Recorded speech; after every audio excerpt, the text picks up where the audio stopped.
The CBC presents Canadian Snapshots.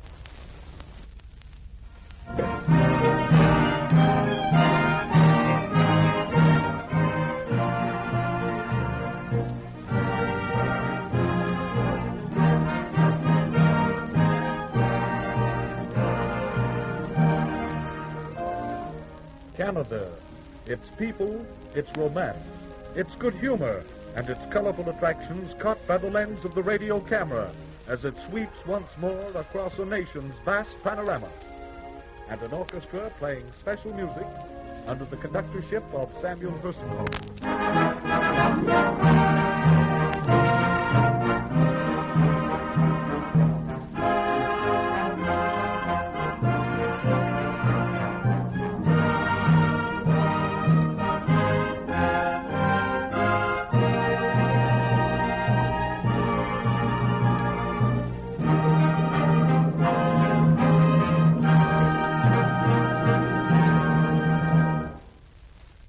June time is here. June, the month when the vacationist hits the trail for his summer holiday. Aye, and the bonniest trail of them all is the Cabot Trail, skirting the northern shores of Cape Breton Island.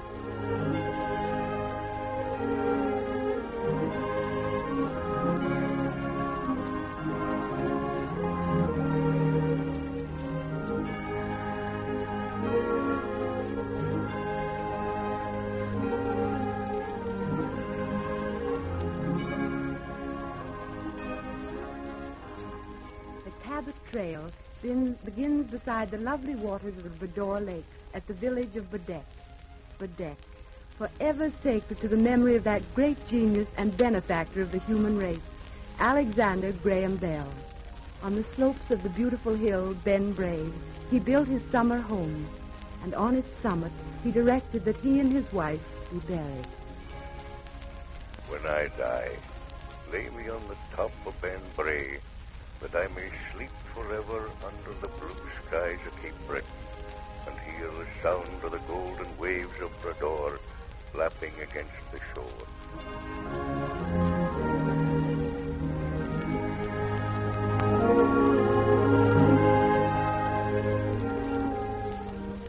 A secret spot, and one that has earned a worldwide fame. The yachting waters here have a continent-wide reputation. And on a winter day back in 1909, the first successful aeroplane flight in the British Empire was made off the frozen surface of the lake. The man at the wheel was a Canadian, J.A.D. McCurdy. Great men, great events. All these have been part of Badek. And yet it remains a quiet lakeside village of tranquil beauty, much as it was 70 years ago when Charles Dudley Warner came to it, the man whose book first made it known to the outside world. On the Sabbath, such a quiet pervaded the street of Badek that the fast driving of the gales in their rattling one-horse wagons, crowded full of men, women, and children, released from church and going home, was a sort of profanation of the day. It was Indian summer, and the magic of that calm season of the year lay upon the beautiful village.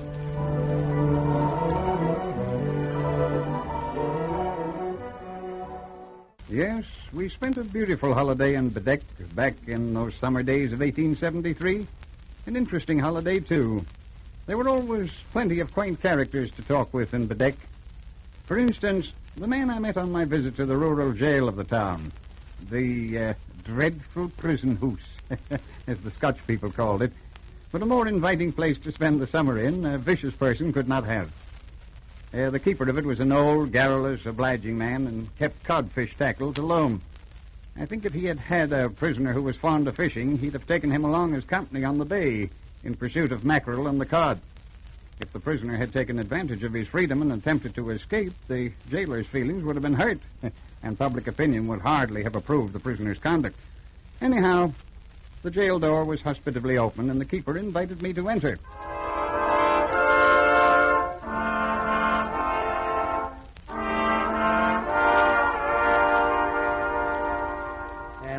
Here's the yard, Mr. Warner, where the prisoners take their exercise each afternoon from 2 to 5.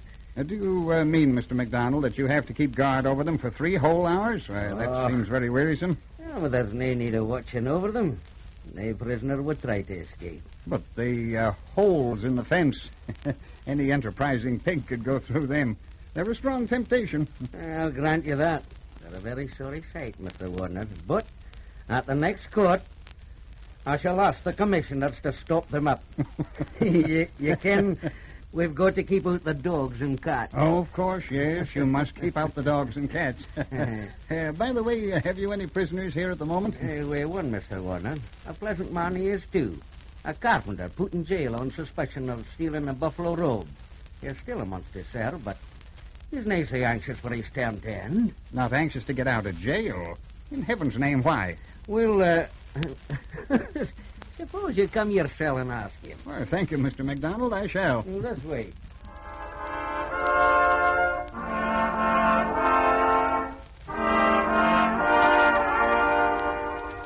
Here's the prisoner. Mr. Jock McPherson, this is Mr. Warner. How do you do, Jock? I'm glad to know you, Mr. Warner. Mr. MacDonald informs me you have no wish to be released from jail. That's very curious, and I'm anxious to know why. Well, it's like this. I've got your wife outside. You see, I became acquainted with a French woman once, and I married her. Oh, yes? I wanted to go to Boston to work at my trade. Yeah, but she would not go. No, not she. Nonetheless, I went. But she wouldn't have come to see me. So in 2 or 3 years, I came back. Uh-huh. Things didn't go very well. As a matter of fact, I never have. I can't make much out of it. But I suppose a man's got to live his life. Is that not true? Perhaps so. But you'd better try to mend matters when you get out. Won't it seem rather good to get out and see your wife again? I don't know. I've got peace here. Hmm? Well, perhaps I can help you. What's the trouble between you and your wife? Aye, trouble enough, Mr. Warner. Man, she's a yelper.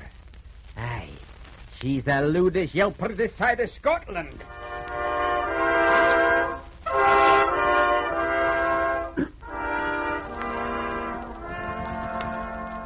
From Bedeck, the Cabot Trail leads northward past Lake Ainslie, through a landscape typical of the Scottish Highlands, and through the Marguerite Valley, famous for its salmon pools and sunsets. Along the shores of the Gulf of St. Lawrence, it reaches the fishing village of Chateaucomte, where the descendants of the French Acadians still retain their native language, and their homes cluster together in Old World style.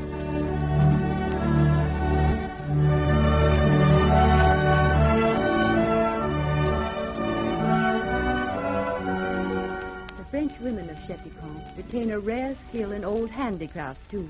They know well the art of hooking rugs and weaving from native wool that has been carded and spun on wheels that are family heirlooms. You can buy the most beautiful specimens of their work. In fact, home handicrafts are a feature of life in Cape Breton, for the Scottish women are every bit as capable as their French neighbors at these ancient arts.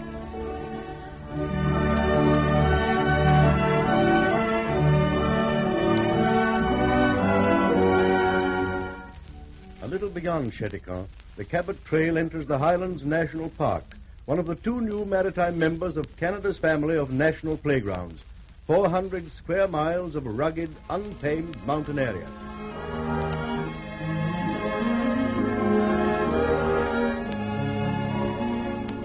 Here, against a background of the sea in all its changing moods, the trail skirts along the edge of cliffs hundreds of feet high. Along the island's northern coasts, the scenery is breathtaking. There are wild, hilly regions with great gray parapets fronting the sea. Then, sudden gorges, bays and inlets, rippling slopes of treetops, age-old rocks that mock the vagaries of man, and small pastoral valleys watered by noisy rivulets. On the eastern shore, there are shadowy glens, fern-lined ravines, and little mirror-like lakes. The view is everywhere one of continual change, a wonderland of seascape and landscape.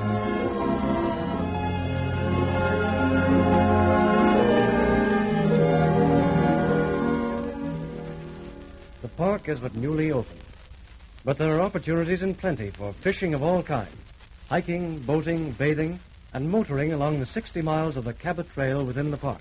Outside the park on the island's eastern coast, the Cabot Trail skirts the shores of St. Anne's Bay, a bay where there are memories of great deeds, This is where, in 1909, the first North American tuna fishing record was set up. A huge fish weighing nearly 700 pounds.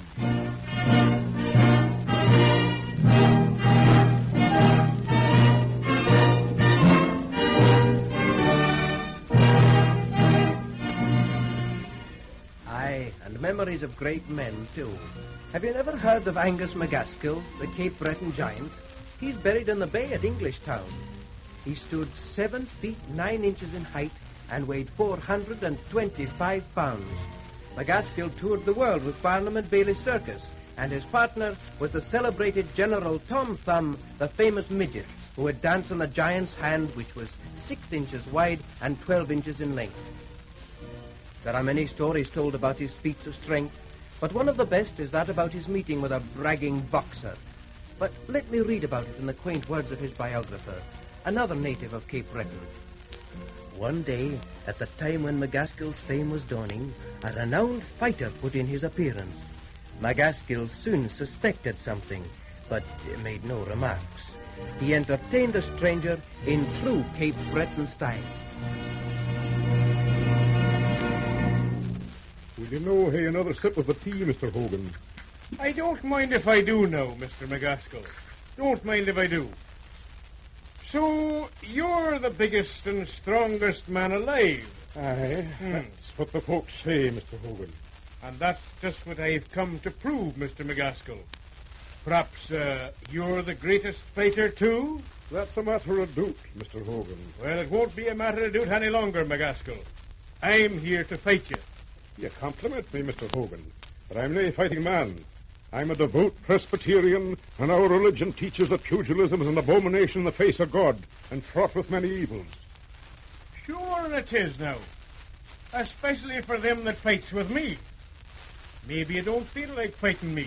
You heard my opinion of fighting, Mr. Hogan. I trust you'll respect my feelings on the subject. Your feelings have nothing to do with your being afraid, have they now? You mean I'm a coward, Mr. Hogan? Speaking plainly, I do. It's hard words you're speaking, Mr. Hogan. Very hard. But for your sake, I must again refuse to fight with you. For my sake? Ha!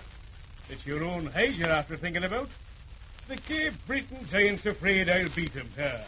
That's why he don't want to fight with me. Come on, let's have it out.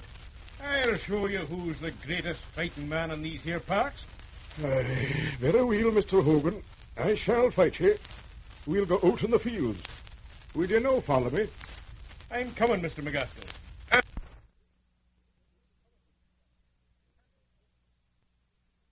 To show you there's no better feeling, let's shake hands on it. That's what fighting men always do before they fight. There's my hand. Oh, what are you doing? Did you not want to shake hands? Let go. You're after breaking my hand. Oh, man, it's a friendly clasp. Look what you've done. You've crushed every finger on my hand. Are you ready now to go out for the boat, Mr. Hogan? I'm begging your forgiveness, Mr. McGaskill. I can't fight you, or can any other man living. You're as strong as Samson. That's very good, Mr. Hogan. Will you now have another sip of the tea?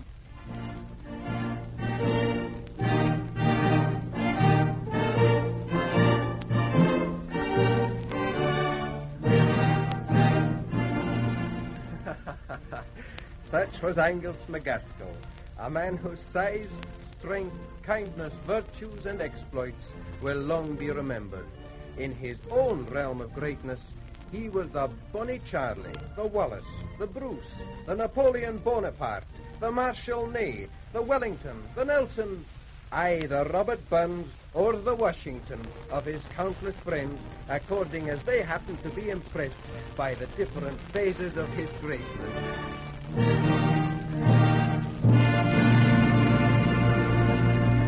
Yes, a wonderful man, Angus McGaskill.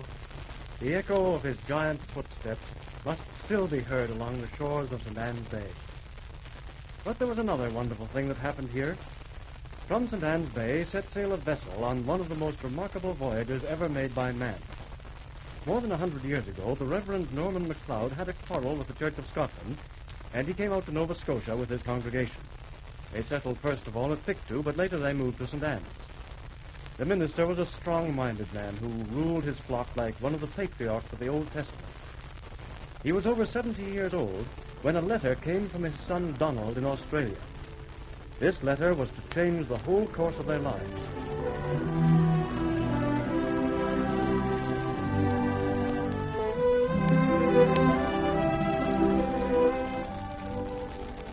It will soon be sunset, Father. Shall I call my brothers and gather the sap frae the maple trees? Aye, Mary, but be sure you turn over the pails when you've gathered it. Tomorrow's the Sabbath. We mun gain nae profit from nature's work on the Sabbath. Aye, Father. Oh, good day, Mr. Mackenzie. Come right in. Ah, good day to you, Mr. Mackenzie. Good day to you, Reverend. Will you now take a chair, Mr. Mackenzie? Thank you, Mary. But I will. Is it true, the rumor I've heard, Reverend, that you're thinking of going to Australia? That is my intention. Here is the letter from my son Donald. He bids us come at once and join him there. It's the most beautiful land in the world, he says. A land flowing in milk and honey. And what do you think of the proposition? Well, if you're asking my opinion, Reverend, this is what I think. How long is it now since your Donald left St. Anne's? I ken right well, Mr. Mackenzie. I was only a wee bairn then, 6 years old. It was just 13 years ago. I'm not superstitious, but there's an unlucky sound to that number, Reverend. Did we not put Donald in charge of our vessel, the Maria, and instruct him to sell the cargo and ship in Glasgow and return to us? Aye, that we did, Mr. Mackenzie. And did he not fail to return as he promised? Did he not disappear from all mortal ken until you received this letter? Aye. Then, how can we believe his word now that Australia is the bonny land he says it is? McLeod no speak the truth. You're a very presumptuous man, Mr. Mackenzie. Did you lose one single penny over Donald's venture? Did he no send back the money he was paid for the cargo in the vessel? I've a complaint on that score. But for a man to disappear for 13 years and never to write one word to his parents, it's not decent, Reverend. It's flouting the commandments of God. Honor thy father and thy mother, says the Scriptures. A man who can break one of God's commandments can break all of them. No, I've no trust in him. Silence, man. Ye profane. I am your minister. Have I no guided you the right path before? It is my will we go to this Australia. It is God's will. It is predestined. Once more we shall leave our homes and seek our fortunes in another land. I shall be your Moses to lead you out of bondage. Aye, very good, Reverend. But you're forgetting. Australia's on the other side of the earth. Will you, hey God, part the waters for us so we can walk there by land? You're a very dull-witted man, Mackenzie. We shall build ships to go there. Aye, but ships cost money. A great deal of money. Will you be supplying it? You ken that I've no money, Mr. Mackenzie. You've never paid me a regular stipend. But many of you are men of means. Aye, you too, Roderick Mackenzie. I've heard you here very goodly amount stored away. You can help supply the capital to build the ships. And we'll sell our land too. Our land, Reverend? Shall you be ruining us? Sell it and you'll be repaid 100 times. But if you stay here, you will be ruined. You can right well trade in Cape Britain's no good. There's no longer a demand for our cattle and our timber. God is watching over us. That's why we've received this letter for Donald. You're a young man, Roderick Mackenzie. You've a whole lifetime to make another fortune. I'm an old man. I am now past my 80 years and 10, but I'm no afraid to set sail again if there's a hope we can better ourselves. We've prospered in Cape Breton. It man be God's will we shall prosper in Australia. Tomorrow we'll start building the keel of our vessel.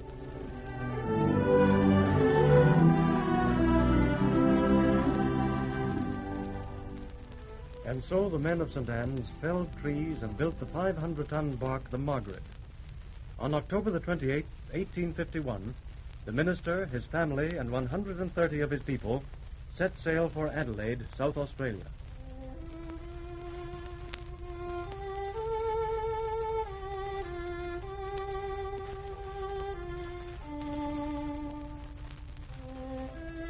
And it's here you are, Alec, all alone by yourself at the bow of the ship.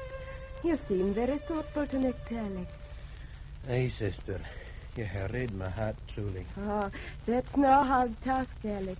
When you play Loch Lomond on your fiddle, I know you're all sad. Why are you so melancholy, brother? Oh, because of a fancy, Mary. A very strange fancy.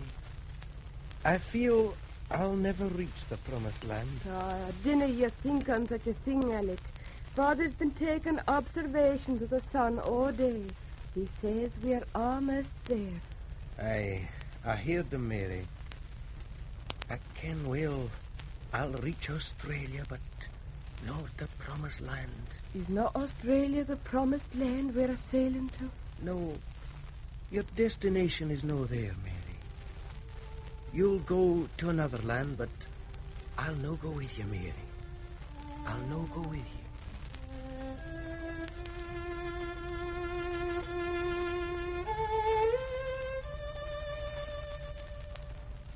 April the 10th, 1852. After a voyage of 164 days and a sail of 12,000 miles, they reached Adelaide. Adelaide did not suit them, and they moved on to Melbourne. But there typhoid broke out, and some of the emigrants caught the disease.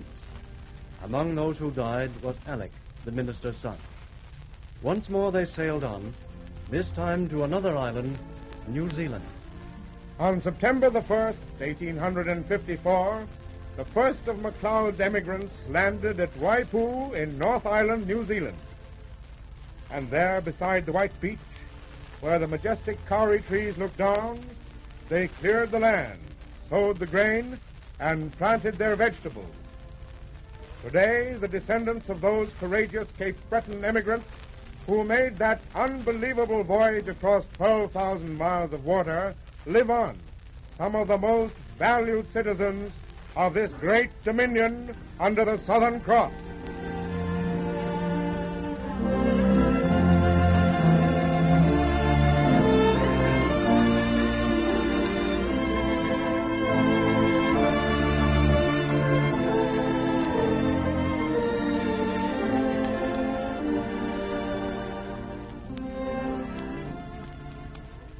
St. Anne's Bay is a symbol of old Cape Breton and of the heroic Scottish pioneers who settled in the island and laid the foundations of its present prosperity.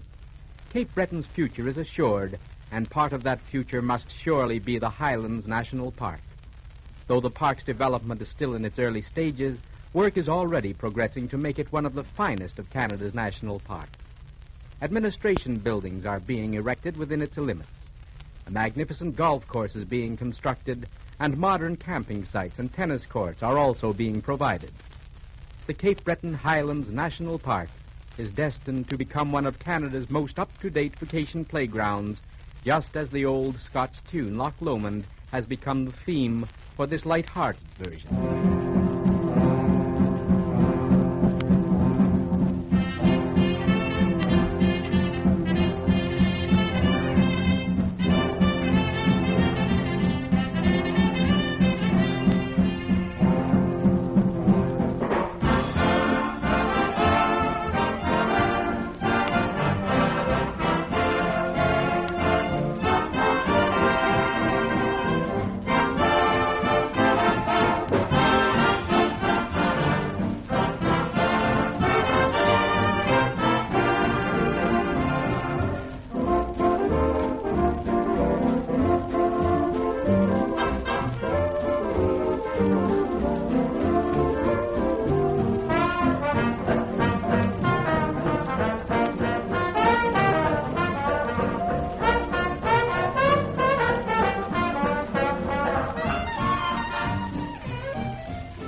Cape Breton is one of America's natural holiday lands, a playground set apart from the rest of the continent.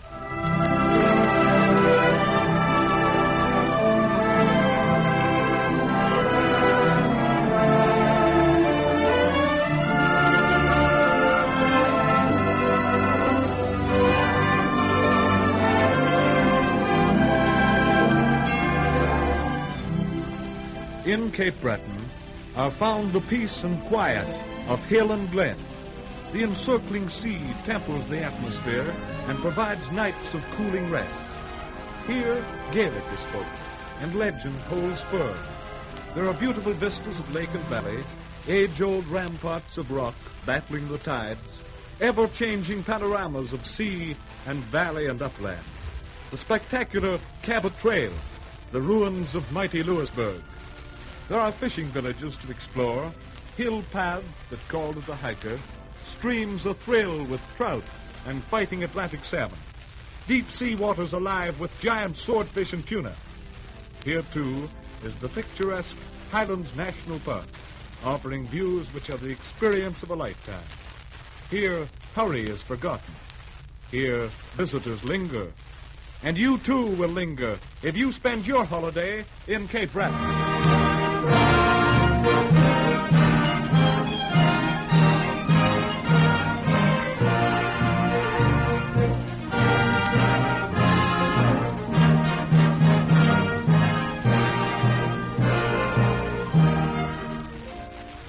Canadian Snapshots has been a presentation of the Canadian Broadcasting Corporation and was produced by Ian Smith with music under the direction of Samuel Hersenhorn. Another album of Canadian Snapshots will be presented next week at the same time.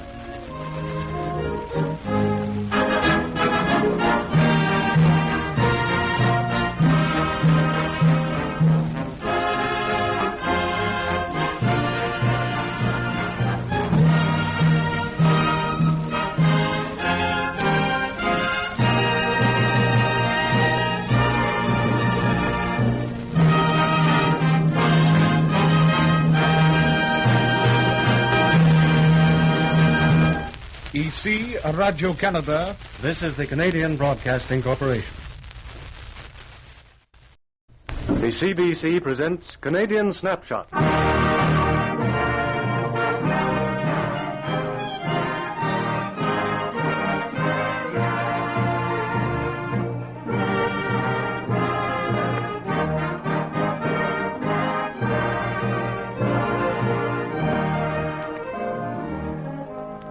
Canada, its people, its romance, its good humor, and its colorful attractions caught by the lens of the radio camera as it sweeps once more across a nation's vast panorama.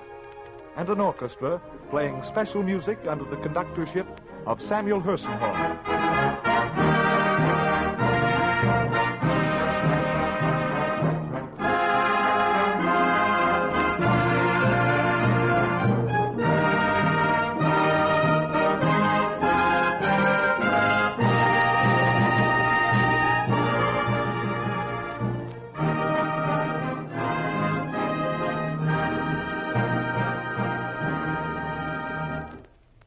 Canada, a vacation treasure land.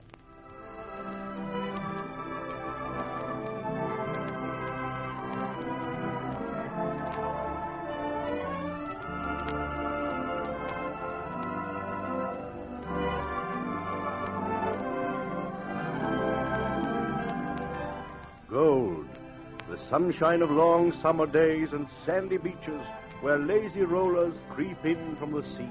Silver, fields, woods, and waters veiled in cool moonlight. Jewels, varied and brilliant, pale topaz, gleaming opals, sparkling sapphires, and vivid emeralds. Canada's lakes, matchless gems flung by a generous creator across her wide domain. The Bador Lakes of Cape Breton, breathing a quiet charm. The lakes of the Quebec Laurentians, forest-ringed and remote. The Great Lakes, a chain of mighty waterways.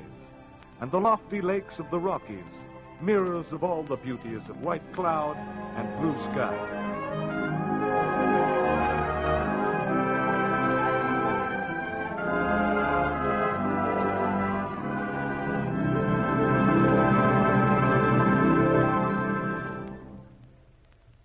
on this nationwide necklace of gems are the smaller lakes of Ontario. And nowhere are they lovelier or more plentiful than in the district east of Georgian Bay, the English Lake District of Canada. Lake of Bays in Muskoka, a beautiful Indian name meaning clear skies. This is true Indian country. The lakes are dotted like islands. There are cool, shadowy forests, tall pine trees, beautiful birches, pungent cedars, shady maples, fragrant balsams, and rivers whose waters were once stirred by the almost inaudible dip of the red man's paddle. There is Shadow River, beloved by the Indian poetess Pauline Johnson.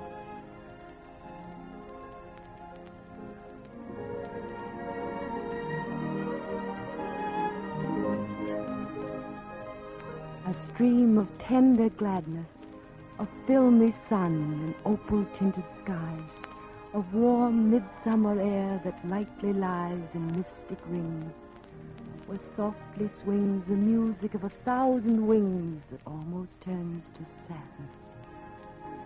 Midway twixt earth and heaven, a bubble in the pearly air, I seem to float upon the sapphire floor, a dream of clouds of snow, above, below, drift with my drifting, dim and slow, as twilight drifts to even.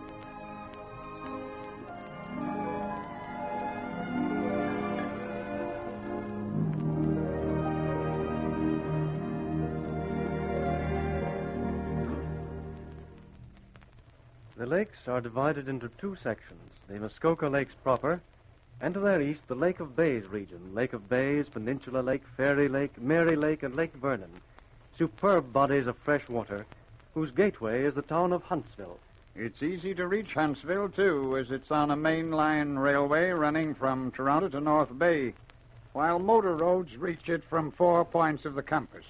And once at Huntsville, the whole Lake of Bays region is at your command. All the principal resorts are linked by steamship service. Yes, but on looking over my map of the district, I noticed that Lake of Bays has no river connection with Peninsula Lake. Is there a canal joining them? Well, in the days of the Indians, you'd have had to shoulder your canoe and make a 1-mile portage from one lake to the other. But not now. Instead, you travel by railway over the shortest complete railway system in the world, 1 single mile long. We call it the Portage Railway. But once you get a glimpse of the Lake of Bays, you won't ever want to leave. You will be so captivated by it. For sheer beauty of landscape, I'd advise the view from the observation tower of Big One Island, with the famous inn just below you and the lake stretching away into the distance.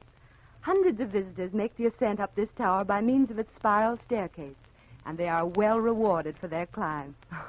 I remember a young man here last summer who started the romance of his life by offering to escort a charming young southern lady to the top of this tower.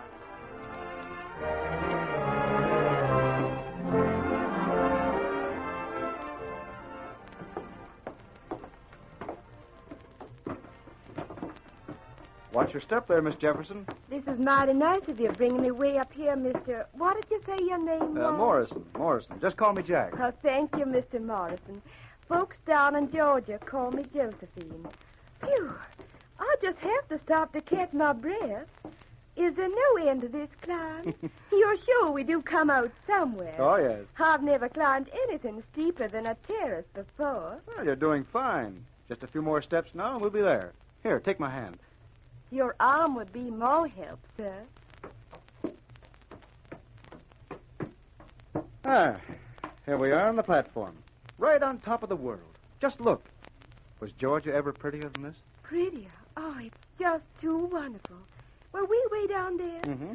Why, it's a perfect toyland for all the world. Is that the steamer I came over on? Same one. You know, I feel very important up here. I feel I could just stretch out my hand and lift that boat clear out of the water. Darling. Who, me? Oh, not you, Hannah Lamb. Oh, of course. The boat. Yes, it would be. And that pasture way over there. Lovely. Pasture? Well, young lady, that's a green. Oh, you mean for golf? Yes, for golf. And it's one of the finest courses in Ontario. Oh, you'll have to pardon me. I didn't know. I only just came here. I haven't been anywhere. Do you play golf? You haven't seen anything yet. I eat, drink, and sleep it. I've done about everything with a golf ball but make a hole in one. Oh, by the way, would you care for a lesson? I'd be very grateful to you, sir. Swell. How about around tomorrow? Early, say 6 o'clock. I'd be delighted to consider it after breakfast. Say 10 o'clock. Oh, make it 9:30. All right. But I'll need a long rest to keep up with you. Us Southerners don't like to hurry. Well, you wait till you're around a few days. Why, here at Lake of Bays, you're up 1,000 feet. The air's a real tonic. I bet you'll be getting up with the birds before long. You'll have to show me. That'll be easy. Is it a bet, Josephine? It's a bet, Jack.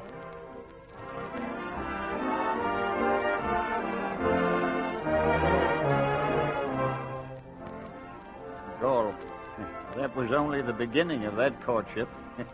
I don't think there was a single summer sport that Jack didn't have that girl try, and there are lots of them at the Lake of Bays.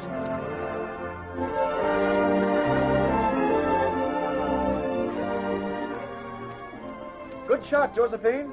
That makes it 2 love. Mr. Jack, you all didn't try to return that ball. Why, sure I did. You're just getting too good for me, that's all.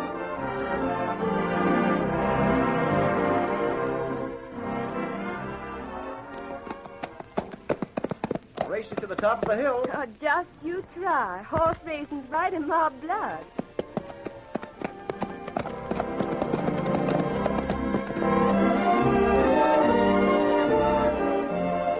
Care for a dip in the lake this morning? I sure would, Jack. 6 o'clock will suit me right fine. Well, how about making it 6:30? I can't keep up with these hours of yours anymore. Seems to me, sir, I'm beginning to show you.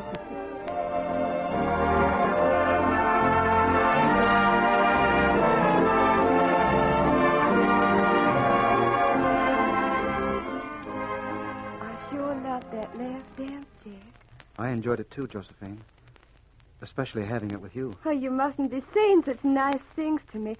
I'm mighty susceptible. Well, it's nice, too, to be just out here on the terrace with you. Do you see that star way up there? Mm-hmm. I never saw one half so bright before, not even in Georgia. I have. I've been looking at it for 2 weeks now. I hadn't reckoned you were a stargazer, Jack.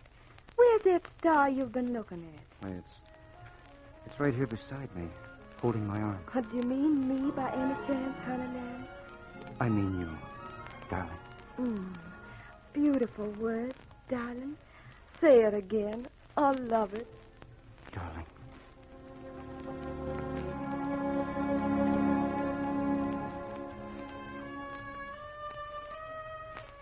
Listen, they're starting the music again. Shall we go in and dance? I'd love to, darling. Do you hear what they're playing? Oh, I know that tune. It's called Stardust. Yes. And there's some of it in your eyes, right now.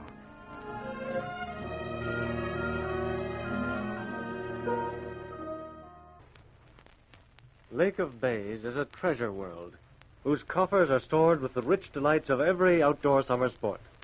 Real out of doors, a land for those who would know beauty in her ancient wildness. Yes, but there are all the comforts and conveniences of city life in this unspoiled lake country. Of course, there are fine hotels. For instance, one of the largest summer hotels in Canada. And there are also up-to-date cottages and overnight cabins. Or you can enjoy staying down on the farm at one of the country homes here. But everywhere you'll find running water, electric lights, and telephones, just like at home. And we cooks at Lake of Bays can make your mouth water the way we keep our tables. Everything's fresh off the farm. Poultry, vegetables, fruits, and berries. And our salads are famous. Well, I know one American guest who comes here every year just so she can enjoy my chicken salad. And our fresh water, which contains iron, is as good as any tonic. Sport, excellent accommodation, and accessibility to Algonquin Park and other vacation haunts of Ontario make this district today one of the most alluring tourist regions of Canada.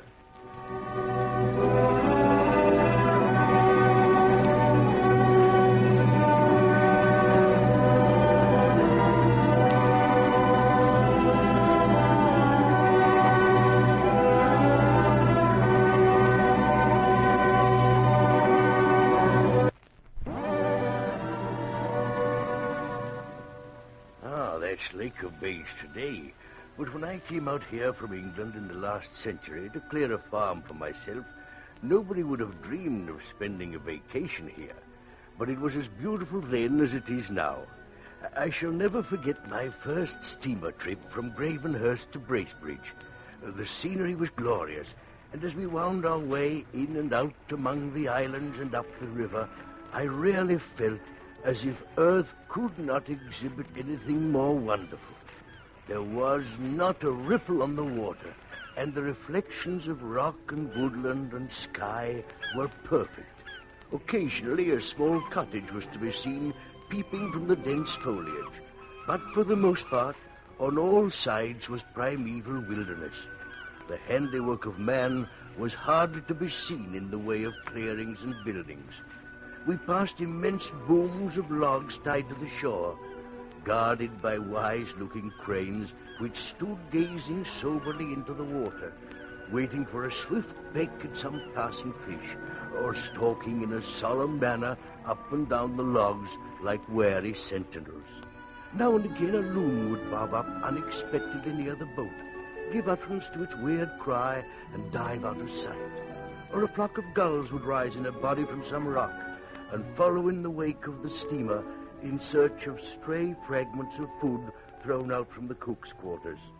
The river was as beautiful as the lake, and all along the shores could be seen immense groups of ferns, and the bayous and reaches were filled with lily leaves and shoots of strange water plants. The farms then were miserable affairs, 2 or 3 acres of land with the burnt stumps still standing in them. None of the settlers boasted anything more palatial than a rude log cabin, usually with only one room for the family to live and sleep in. Yes, the Lake of Bays district has changed a lot in the last 50 years. Dancing, for instance. I remember the first dance I attended. I went there together with another young Englishman by the name of, let me see now, it's such a long time ago. Oh, yes, I remember. Mr. Chichester Skeffington. The occasion was a housewarming given by a settler living on the shore of Lake of Bays.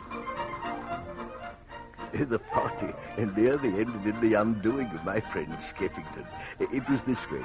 We'd had a merry time in all the hops and jumps and eccentric movements of the square dances, and things were going with a swing when the caller called for partners.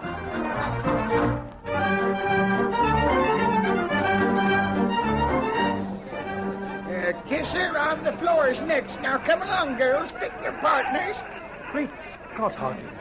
Did you hear that? Kiss her on the floor. Sounds like a corking idea, Skeffington. There are some pretty girls here. Maybe you'll be lucky enough to have one of them choose you. I see, that's a beauty coming towards me, Hawk. Yes. But look at the other one. She's the ugliest girl in the room. And she's coming after me. Keep your courage up, Skeffington. Will you be my partner, sir? Why, I'd be delighted, thank you. Oh, Skeffington's my friend's name. Oh, Mr. Skeffington, I'm going to take you for my partner. You're going to take me? But really, I say, I must apologize. You see, it's all quite impossible. The truth is, a log fell on me yesterday. Yes, when we were piling up the logs, a spike slipped and I hurt my shoulder. Look, I can hardly move it. Oh, isn't that awful?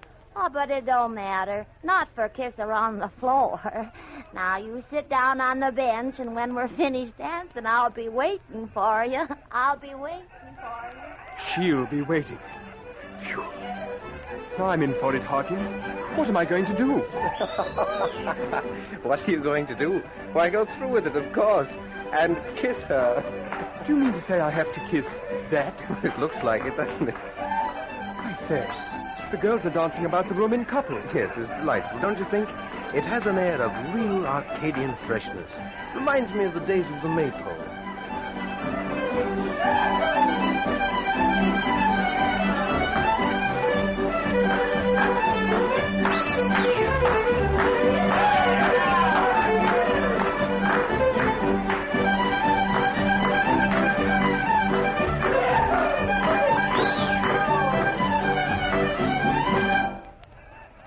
Now look at what they're doing.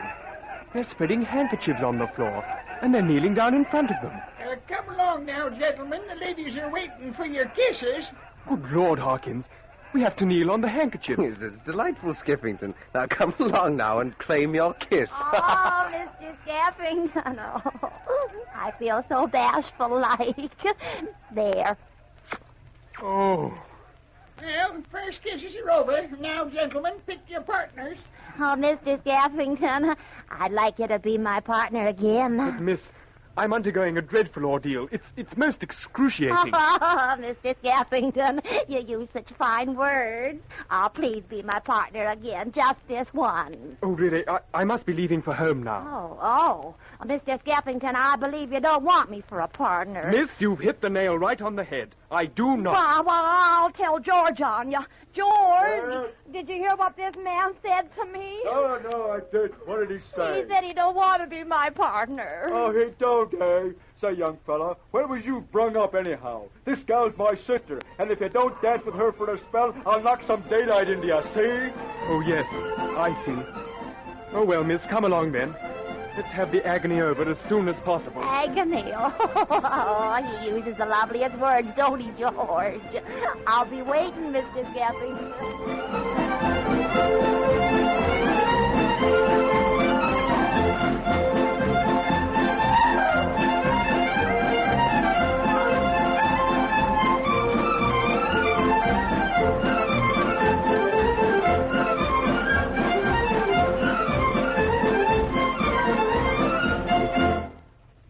Bays, the harbors and inlets of Canada's ocean coasts and those of her thousands of lakes make ideal summering places. One of the most treasured by visitors is beautiful Mahone Bay in Nova Scotia's South Shore.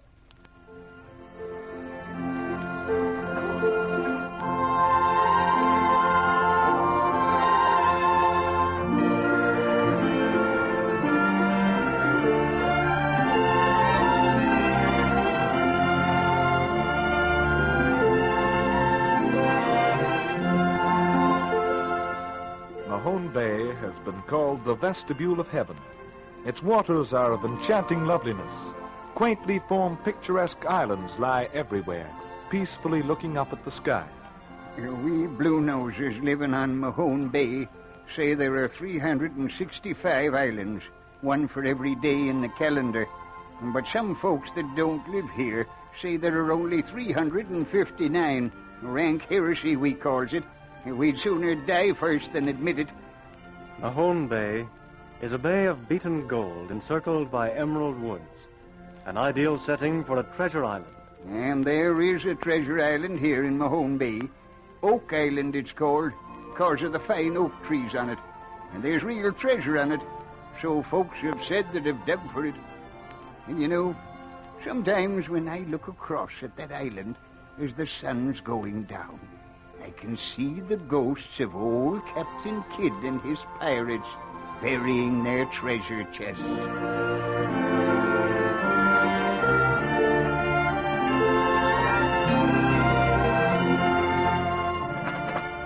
Step to it, my lads. Wrench along that block and tackle. Cast it over this stout branch of the oak tree. Lively there. Hold tightly while we lower these chests into the pit. Ah, 2 million pounds worth of gold. Doubloons, guineas, and my dories. A king's fortune, eh? Aye, Captain. A fortune we've robbed and murdered innocent souls for. A fortune we'll all swing and sun-dry for. Avast, you swab. If ever they bring us to the gallows in London town, I'll offer 'em gold enough to make a chain round London if they set us free. Ah, none of your sad looks, you preacher-fine scoundrel. You ought to be as merry as though you were dancing a jig. Aye, it's a dance looks mighty like finishing in a rope's end at execution dock, it does. Ah. You've seen 'em, maybe, hanged in chains, birds about 'em, seamen pointing 'em out as they go down with the tide. Yes, it's a pitiable way for men to meet the Almighty. And that's how we're going to meet him, as sure as I'm a Christian soul. Harken to the bloodthirsty ruffian who had called himself a Christian. Maybe he'd sooner be in England saying his prayers of a Sunday morning than burying a treasure we'll someday come back and claim so as we can live like kings of the earth. Captain, but we'll not be a-claiming this treasure. What? Last night, there were strange lights moving about under this oak tree. There's evil in store for us, Captain, make no mistake. Them lights are a warning to us. Lights! A warning!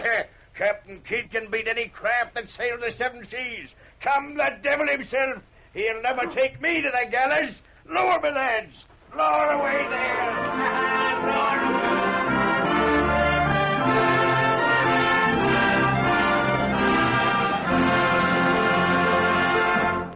Oak Island. For almost a century and a half, it's been a lodestar attracting dozens of adventurers to seek for buried gold. Signs have not been lacking. A pit was discovered here which had been dug to a depth of over 170 feet. Oak platforms have also been found at various levels, but all efforts to reach the supposed treasure chests have failed. Captain Kidd, if it was he who dug the pit, joined it to the bay with water channels which let in the sea and have foiled all attempts to uncover the treasure. You may scoff at the idea of there being treasure here, but old-timers like myself living on Mahone Bay believe in it as surely as we believe in the number of our islands. You know, I saw a drill come up once from a pit with particles of gold clinging to it, and another thing sticking to it was a tiny piece of sheepskin parchment with 2 letters written on it with a quill pen and Indian ink. Sometimes mighty valuable stuff must have been buried there. Buried treasure or not, Oak Island remains a tantalizing memorial of piracy on the Spanish Main.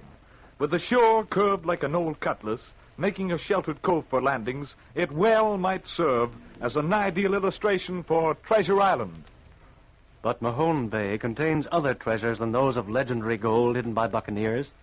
There are its delicious scallops, world-renowned. There are outdoor sports, bathing and deep-sea fishing, while the capacious harbor of Chester is one of the finest yachting waters in North America. With its superb blending of land and water, Mahone Bay is justly famous as one of Canada's favorite summer resorts, one of the brightest jewels of Canada's vacation treasure land.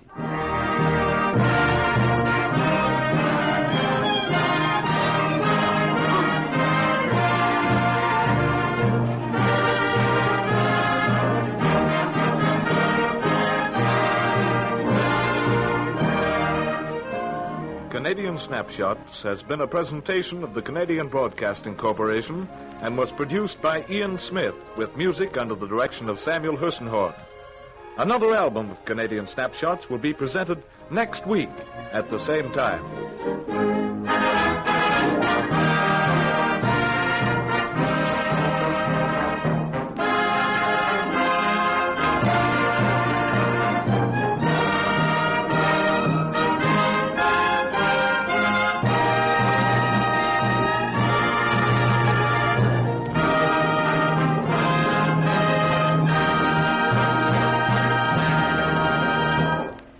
Radio Canada. This is the Canadian Broadcasting Corporation. The CBC presents Canadian Snapshot.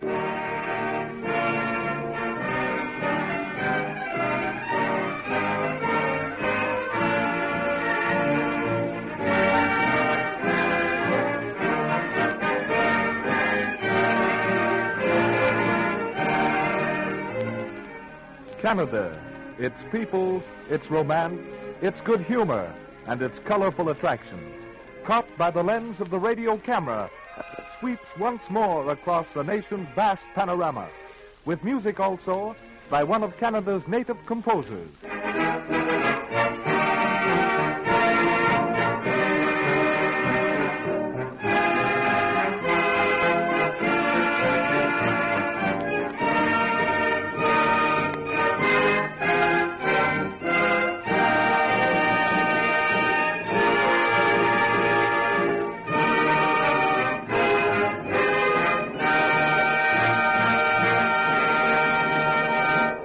Snapshot number 1.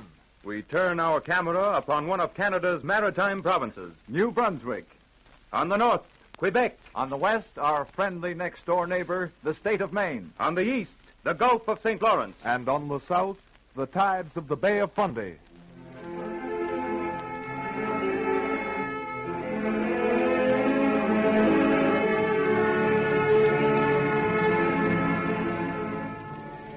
Yes, sir. The tides of the Bay of Fundy are the highest in the whole world. Why, I've seen them in places along the coast rising more than 50 feet.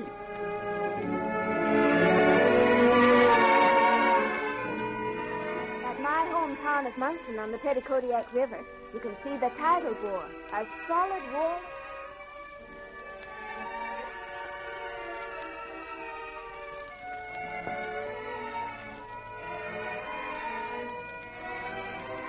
Molten silver that almost makes your heart stand still. It's so beautiful. And just above the mouth of our St. John River, you can see the reversing fall.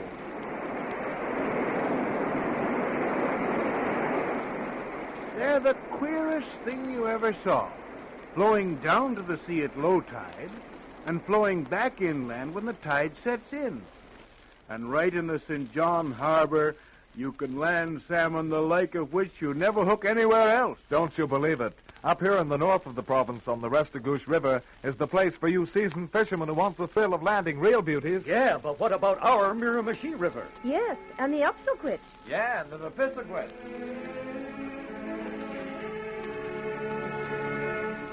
A fisherman's paradise. Go where you will in New Brunswick, you'll be certain of finding streams and waterways teeming with fish, where the angler will enjoy really fine fishing.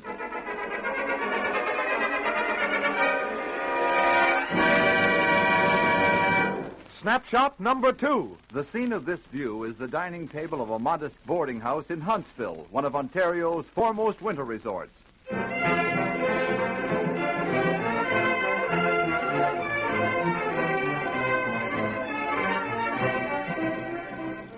I do hope you enjoy your week here, Mr. Perry. Thank you. You don't ski, do you? Do I? I've looked forward to this for weeks. Oh. And what skiing weather we're having right now. Real powder snow and just the right amount of cold. I'll show some of the experts here a thing or two. I'm sorry you ski, Mr. Perry. Oh, why, Mrs. Carson? Every year I see young men like you come to Huntsville to ski. It's so sad. Would you please pass me the bread? Bread? Yes. What's sad about it? Thank you. Well, there was Mr. Greenlee, who stayed here last week. Oh, it was too bad. Pickles? Well, I'm beginning to think, Mrs. Carson, you're trying to frighten me into going back home. Well, it happened last Wednesday over Limberlost Way. It was all so sudden and shocking. Such a fine-looking young gentleman, too. Can't I give you another helping of potatoes? Yes, thanks. But, Mr. Greenlee, you don't mean... Oh, yes, poor Mr. Greenlee. Well, there they found him, sprawled out in the snow, his face turned up to the sky. Dead? Dead, no. But he did hurt his ankle awful bad. Sprained it, he did. Is that all? Well, You had me going there for a minute. What's a sprain or two? As long as I'm able to hobble onto the train when I'm to leave, I don't care what I sprain. Oh. The CNR will see that I get home from there. A great outfit, the CNR. 20,000 miles of service. I'm an employee of theirs. Well, who would have thought it? 20,000 miles. Oh, but it doesn't beat the railroad over at Lake of Bays. Now don't tell me you've got a railroad here longer than the CNR. Why, that would just about make it the longest in the world. Of course it's not the longest in the world, but they do say it's the shortest. Yes, the shortest complete railway system in the world, owned and operated by an individual company, is the Portage Railroad, 1 mile long, joining Peninsular Lake with Lake of Bays, Ontario. It's a fact.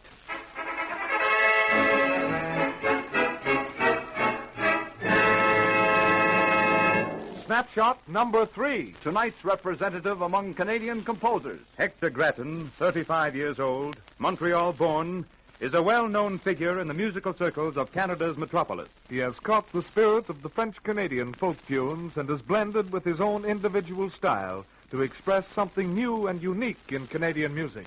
Hector Grattan's original and specially composed music is used as a background to one of the CBC's French network programs, Maria Chapdelaine. We shall now hear Hector Grattan's Rondo for strings and piano. The orchestra is under the direction of Samuel Hersenhorn.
You have just heard Rondo for Strings and Piano by tonight's Canadian composer, Hector Grattan.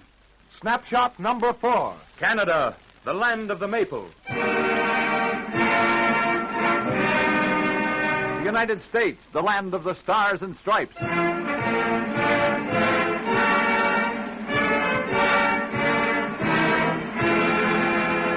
For over 125 years, the hands of the United States and the Dominion of Canada have been clasped in unbroken friendship. Material witness of this friendship can be found everywhere along the boundary joining, not separating, the two countries. 4,000 miles of unprotected borders. The great bridge over the Thousand Islands in the St. Lawrence River, built by both governments. The International Peace Garden on the imaginary line dividing Manitoba and North Dakota. But as a sure sign of mutual understanding, nothing surpasses the activities of 4 towns on the international boundary. On the Canadian side, St. Stephen and Milltown in New Brunswick. On the American, Calais and Milltown in Maine. Here is cooperation between different nations at its best. Their water all comes from a common spring. A Canadian plant supplies the electric power, and the United States supplies household gas. The hospital at St. Stephen, New Brunswick, serves the people of all 4 towns. Here in this hospital waits an expectant father who has brought his wife from Calais across the border.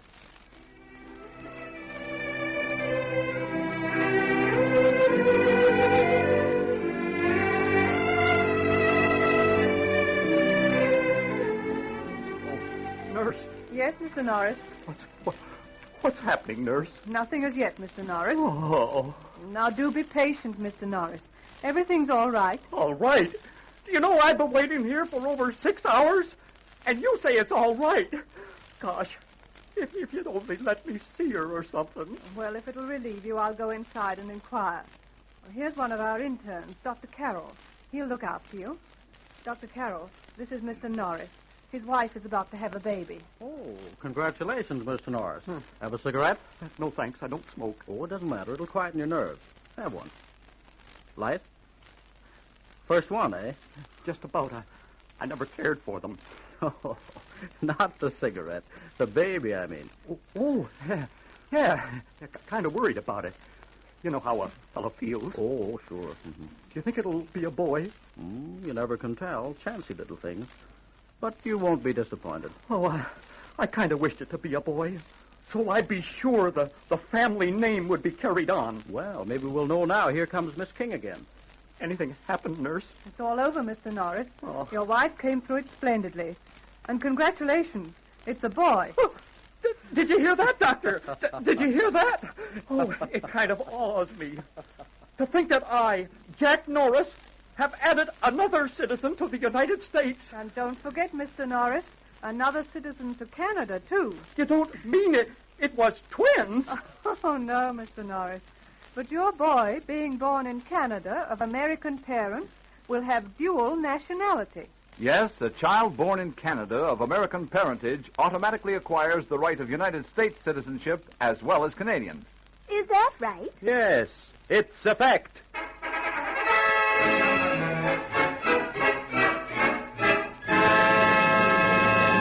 Snapshot number 5. Once again, the music of Hector Grattan, young French-Canadian composer. The work to be heard is Chanson et Danse for solo violin and orchestra. The soloist is Harry Adaskin. Mr. Adaskin, accompanied by the orchestra under the direction of Samuel Hersenhorn, now plays Chanson et Danse by Hector Grattan.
You have just heard Harriet Daskin and the orchestra playing Chanson et Danse, the second of two compositions by the Montreal composer Hector Grattan. Snapshot number 6.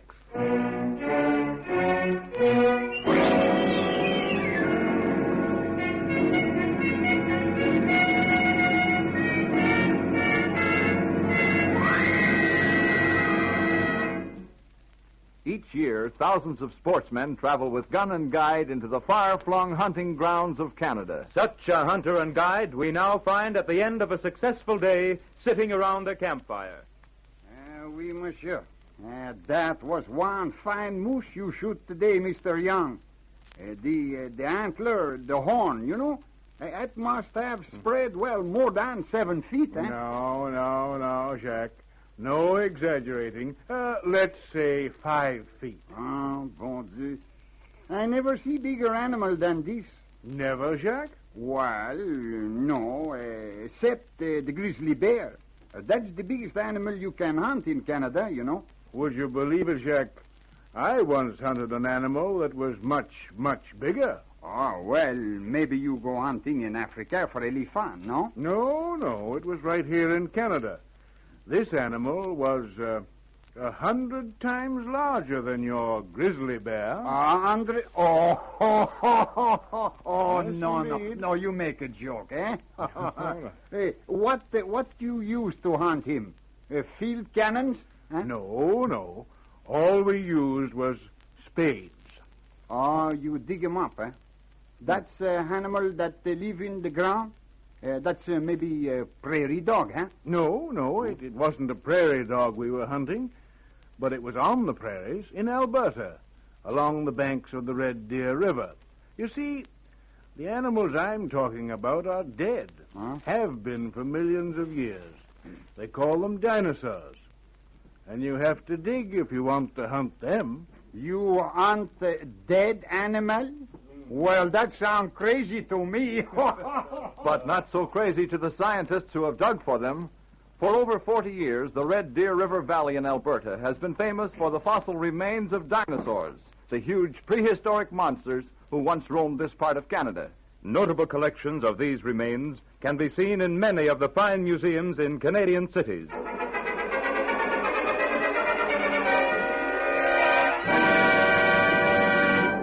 Snapshot number 7.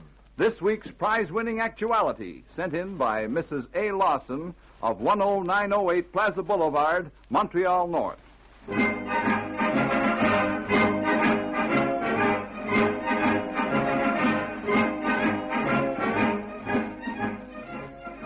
Quebec, the gray old city on the hill, lies with a golden glory on her head, dreaming throughout this hour so fair, so still, of other days, and her beloved dead.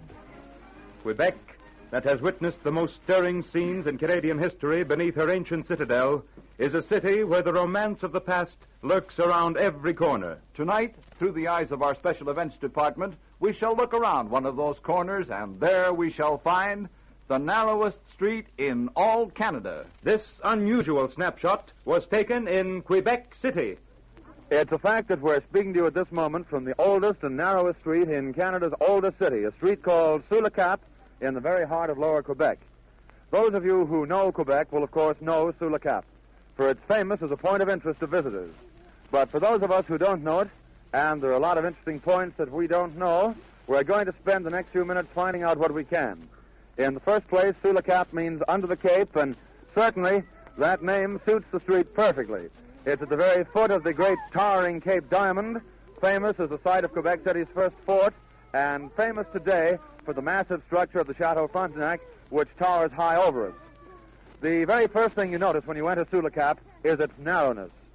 You notice that the traffic sign firmly insists upon one-way traffic, but as you look about, you wonder how even one car could get through.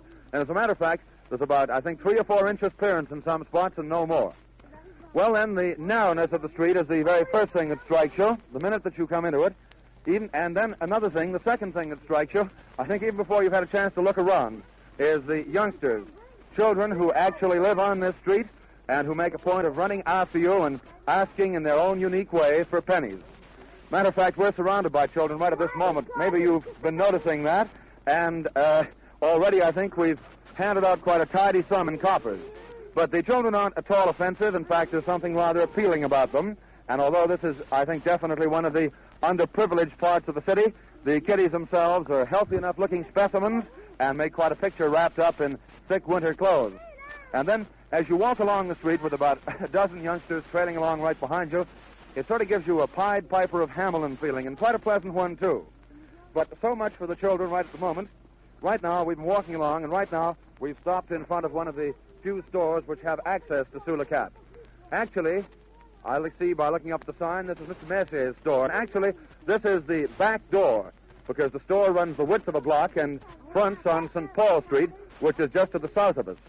But this definitely looks like one of the older establishments of the lower town, and I think we'll perhaps be able to find out more about the history of this narrow street. Let's just go in and see if we can find the proprietor. How do you do, sir? Are you, by any chance, the owner of the store here? Oui, monsieur. And in that case, then, would you be Mr. Messier? Sure I am. That's fine. Well, now, I wonder if you could tell us what you can about Sous le Cap. What do you know about it? I mean, we're interested in knowing whether we were right in saying that it is the oldest street in Quebec. Is that a fact? It's the oldest street, sure. That's right, eh? And tell me, has it always been called Sous le Cap? No, not exactly. And if we'll find out by the plans of St. Charles, the old plan of Quebec, that in 1833, this street was called Soto-Matelot Street. I see. Well, what does that mean? Do you know? Well, Soto-Matelot is a street that runs now on the south of the city, just in front of the river. Oh, I see. So it was in 1833 then that they first began calling this Sous le Cap? A few years after, 5 years after, they called it Sous le Cap Street. And it's been that ever since? Sure. Well, now, the buildings, as I look up and down this street, most of the buildings look pretty old. Do you know if any of them have any particular historical interest, Mr. Messier? Sure. There is one here not far from here, about 15 feet from here. That one just across the way, eh? That's across the way, yes. This building was built in 1823. And if I remember well, this building was once occupied by the Hudson Bay Company. Well, that is a very interesting fact. I imagine that'll be one of the first buildings they ever occupied in Canada, would it? It would be, yes. I see. Well, now to get back to the subject of these youngsters who are all around us again, I know that asking for pennies is the thing that they specialize in, and I imagine most of those pennies finally end up in your store, don't they? Sometimes they do. I see. Well, now, do you know if the kiddies can sing or anything like that?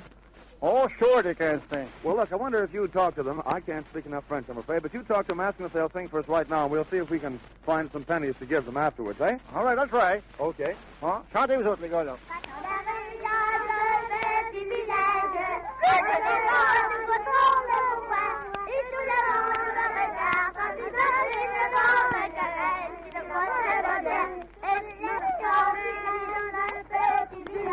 Well, that's just fine. We'd like to stay and hear some more from the youngsters here in Sous le Cap, but time's up and we're going to have to be on our way. But if any time you feel that you'd like to step back out of the 20th century into a slice of Quebec City as it was almost 2 centuries ago, just drop down and see Sous le Cap, this oldest, narrowest street in Quebec's oldest city, which hasn't changed much, we imagine, since the days of Wolfe and Montcalm. We think you'll really enjoy the experience. But one thing, be sure you're well supplied with pennies, or else the youngsters will see to it that your journey through Sous le Cap is anything but a peaceful one. And so now, I think we have to say au revoir and good night from Sous le Cap in Old Quebec.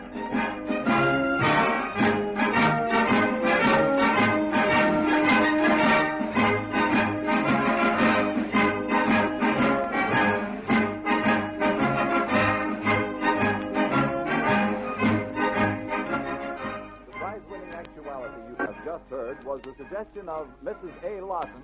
10,908 Plaza Boulevard, Montreal North. And thank you, Mrs. Lawson. You will receive your prize of $10 within the next few days. Have you a Canadian oddity to contribute? Something unusual that the Canadian Snapshots audience would be interested to hear about? Something that would be suitable as an actuality for our program? If you have, write into the Special Events Department of the CBC giving full particulars of your Canadian oddity. A prize of $10 is awarded each week to the person whose suggestion is used. These suggestions should be along the believe it or not line and must be capable of being described in an actuality broadcast. There are numerous oddities of this kind in Canada, but Canadian Snapshots would like their suggestion to originate with you, its radio audience. The following oddities have already won prizes. A farm within the city of Montreal, a frost-proof garden in Winnipeg, the skim milk rink at Port Arthur, and the narrowest street in Canada in Quebec described for you in tonight's broadcast. In case of 2 or more similar suggestions on the same subject, the prize-winning letter will be judged to be that first received. Address your letters to the CBC Special Events Department, 341 Church Street, Toronto.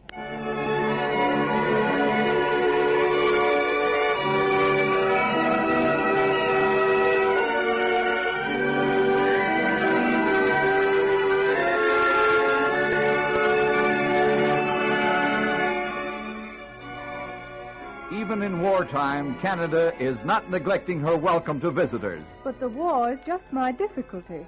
I was seriously thinking of visiting Canada this year, but maybe I'll have trouble with the Canadian immigration officials getting in. Well, madam, just put those fears to rest. You will not find the procedure of immigration changed since the outbreak of war, as relating to citizens of the United States. But what about visas and things? Surely it's not as easy as all that. Visas are not necessary, and it is as easy as all that. The friendly portals of Canada are open, as always, to her visitors.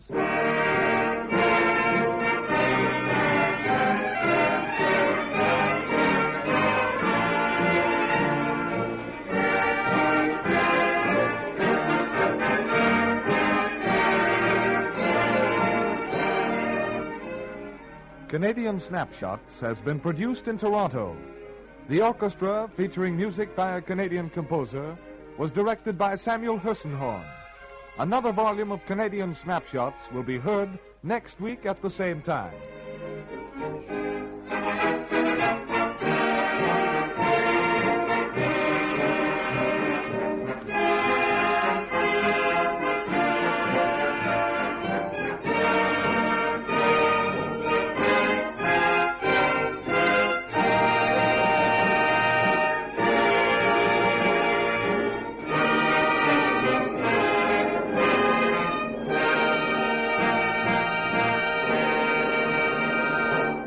Ici à Radio-Canada, this is the Canadian Broadcasting Corporation. The CBC presents Canadian Snapshots.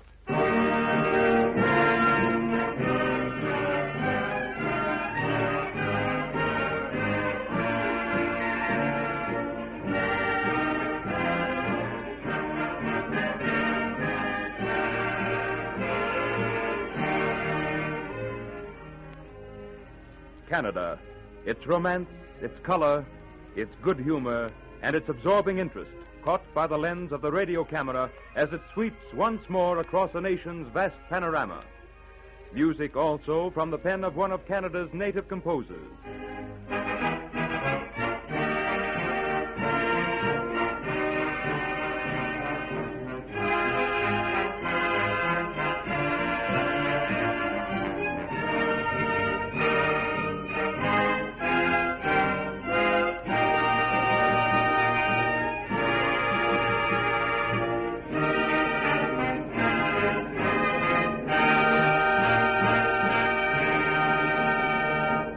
Snapshot number 1.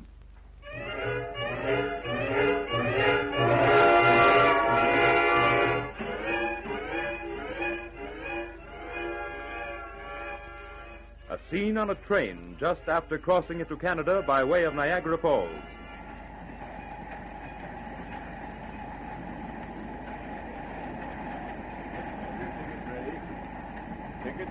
Tickets, please.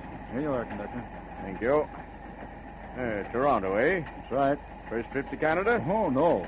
I come up all the time on business. After stopping off in Toronto, I'm going up to the Muskoka Lakes for a few days. Well, skiing, I suppose. Oh, yes, sir. Good place for sports, especially this time of the year. Well, it's good at any time of the year. The swellest spot for swimming, too. Well, I have a summer cottage there, so I ought to know. Well, I hope you have a good time. I'm sure I will. Thanks, conductor. Tickets? Here's mine. Thank you. Vancouver. Mm-hmm. You've certainly got a long trip ahead of you. Been out to the coast before? Well, not since I was a girl. But I've had such lovely memories of British Columbia, I've always wanted to see it again. This is the first vacation I've managed to get in 5 years, and I'm celebrating by going right across the continent. Well, you won't be disappointed. You'll see some grand scenery on the way out there. And Vancouver's a great city. Yes, indeed. I'm from B.C. myself, and I wish I was there right now, breathing in that mild Pacific air. Take your choice in Canada. From east to west, winter or summer, all parts of this widespread country will provide enjoyment to the visitor who travels there.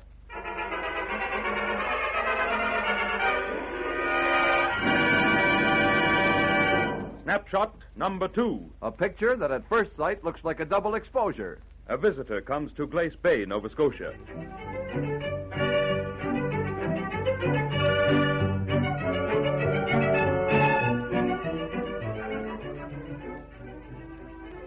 Well, Edith, Jesse and I are certainly glad you've come to stay with us in Glace Bay. Especially seeing as how you're our favorite sister. We haven't much to show you here. Nothing like you'd find in a big city, but we've a mighty fine transatlantic wireless station and, of course, our coal mines. The transatlantic wireless station? Yes. Well, that's something I'm not going to miss. Oh, lots of visitors go to see it. Mighty interesting, too. That's where Marconi sent the first wireless message from the North American continent to Europe. Oh? We'll take you there tomorrow. Oh, thanks, George. And how about arranging to have me taken down one of the mines? All I've right. never been underground in my life except in railway tunnels and city subways. Underground, eh? How about under the sea? You ever gone down in a submarine? Hardly, George. Only you men can get a break like that. I've only been underwater as far as I could dive. Then here's your chance to go really below the sea. What do you mean, George? You're not going to take me down in a submarine, are you? Not at all, but you asked to go down one of the coal mines, didn't you? Yes. Well, if I can get permission for you to go down one particular mine I know of, you'll not only be going underground, but under the sea as well. Perhaps that sounds like a paradox, but the entrance shaft of the famous coal mine, Dominion 1B, at Glace Bay on Cape Breton Island, Nova Scotia, is only 30 yards from the sea. Most of the mine lies under the Atlantic Ocean, with the working face 8 miles offshore. It's a fact.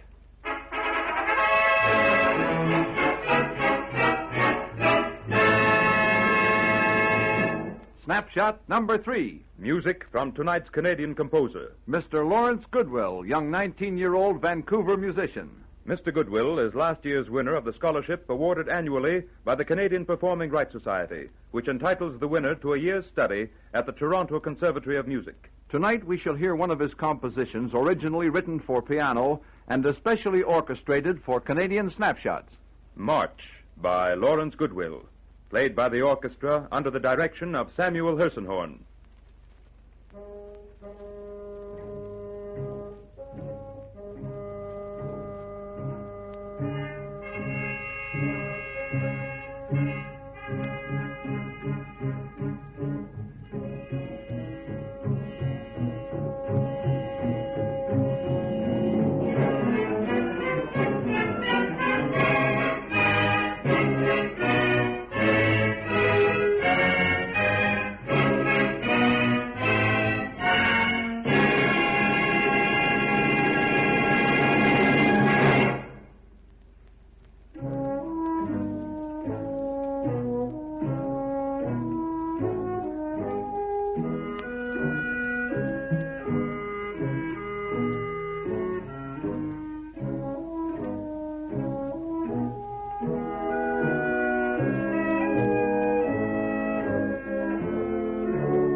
You have just heard March, written by Lawrence Goodwill, tonight's representative of Canadian composers.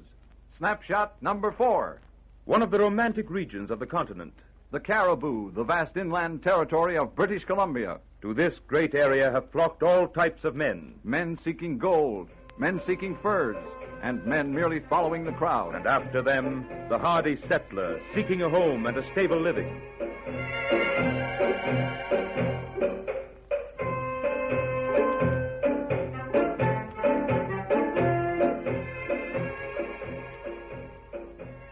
(1863), the days of the gold rush to British Columbia. The great Cariboo Wagon Road along the precipices of the Fraser River Canyon has just been completed. 2 prospectors from California are making their way along it into the interior with a train of pack mules. Jag nabbit, this here's a gall-darndest country to get into I ever did see. Oh, I don't know. Well, we've been traveling for nigh on 3 weeks now. Maybe we'll be able to pack this grub as fur as the Thompson River. But how in tarnation will we ever get the pay dirt out? By sassafras, I'm all done in already. Yeah, I don't know, partner. We gotta wait till we strikes it, that's all. You should have tried to get in before Governor Douglas built this Cariboo Road. Bad, eh? Oh, bad? Yeah, it certainly was. You see, I was here in 58 when the first rush started. Yeah? Yep. There weren't a roadhouse in sight anywheres along the way to stop at. Not a one. No, we passed many a poor devil. Yep. Frozen stiff they were, right beside the trail. Was, eh? Yep. Even a corpse would be a change. We ain't passed a house or a living soul all day. These cussed mules is driving me plumb crazy. Creeping along like they was going to a funeral, they be. Yeah, I know. They certainly slow, partner, but they get you there. You gotta admit that. They get you there. Yeah, sooner or later. Yep, they're sure footed along these here narrow roads, and you can hitch plenty of weight on them, too. Yep, plenty of weight. 400 pounds on some of them. Yep. This ain't no country for horses, you know.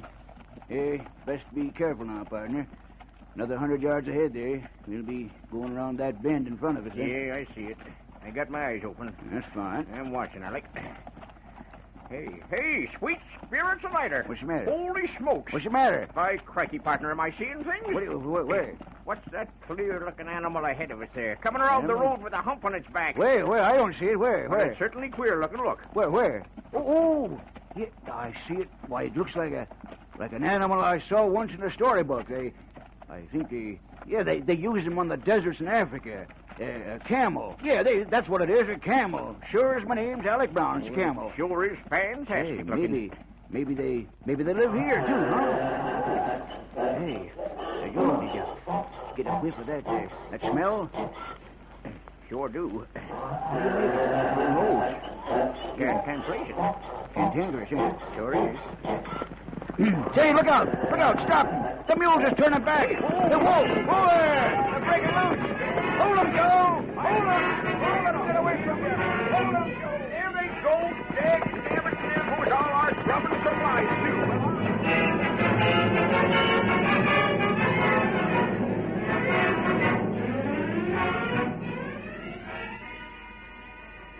A strange story of the early days of British Columbia. 21 camels imported to pack goods into the gold mining regions of British Columbia. These camels, whose odor caused panic to other pack animals, were turned loose and remained a terror alike to horses and mules who encountered them. The last of these odd animals survived as long as 1905. It's a fact.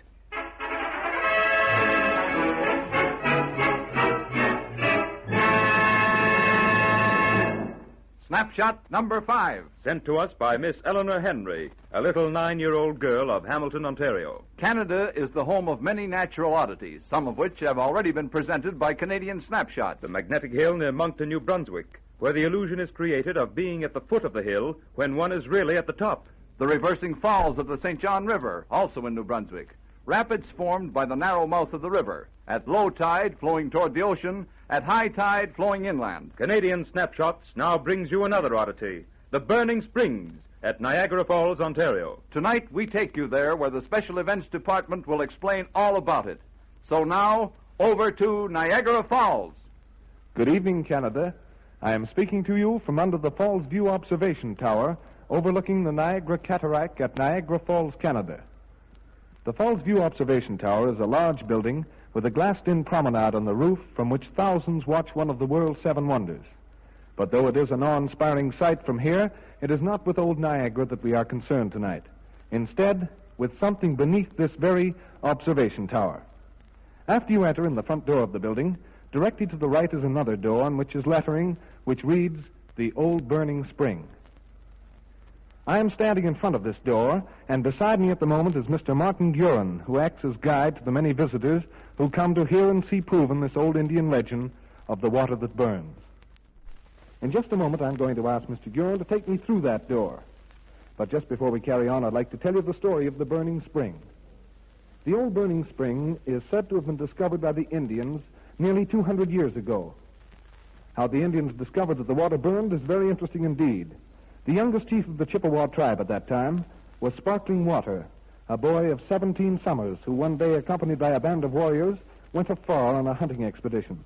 He returned to camp with his spoils, among which was a bull moose weighing about 600 pounds. It was during a grand celebration in honor of his unusual feat that the medicine men, while striking flints together to ignite the faggots, accidentally caused a spark to fly into the spring, setting fire to the water and causing a great flame. When the Indians saw this, they were very much alarmed and afraid, believing a curse had been pronounced upon them, and fled in terror toward Queenston. The whole tribe had traveled some considerable distance before their medicine men could induce them to return and worship the burning spring as a god of fire. As time advanced, the Indians were driven in the background, and the white man found his way to the shores of old Niagara, and history tells us that the old burning spring was put on exhibition. And today, it is here, right through this door, produced as nearly as possible like the old Indian legend. Now, have I got that pretty straight, Mr. Guerin? Yes, you have. All right, let's go through the door. Going through, we find ourselves in a small, dimly lit circular chamber with a cement floor. In the center of the floor, there is a cement-lined pit, or well, about 5 feet deep and 4 feet in diameter. And now, let's look down the well. Water. About a foot of sparkling, crystal clear water. Well, so far, it's just an ordinary-looking spring, with one exception. Sticking straight up out of the hole in the center of the bottom of the well, there is a length of pipe, just ordinary pipe that might carry the gas to your gas stove. On the pipe, about 6 inches from the top, which is about level with my eyes, is a tap, which also might belong to your gas stove. All right, now, Mr. Guerin, why do they call this the burning spring? Because it actually burns. Well, is this one of its off nights, or just won't it burn for strangers? No, I'll show you by taking the pipe out of the crevice of the rock. Now, do you see what happens? I certainly do see what happens, and you, ladies and gentlemen, can probably hear the water of the spring come bubbling and surging up from the hole in the bottom of the pool. But I'm sorry, Mr. Guerin, and I don't want to appear to be a stickler on one point, but it's still not burning. All right, and now I will show you. By taking a taper and placing it close to the surface of the water, I will now ignite the water. And there it goes. The entire surface of the water is burst into the flames, rising almost to the top of the pit itself. And so the burning spring does burn. And say, this is all right. It's the warmest I've been all day. Now, Mr. Guerin, that we've got it going nicely, I hate to bring this up, but how do you put it out? Just by placing this pipe back into the crevice of the rock. I see, and now Mr. Guerin is trying to place the pipe back. And there it goes, putting out the fire and stopping the flow of water. What would happen if you opened the tap on top of the pipe, Mr. Guerin? Just this. Is that gas? It is. Can you light it? Yes, I can. And so he did. The gas now is escaping as flame, blue and white flame, looking exactly like a gas jet.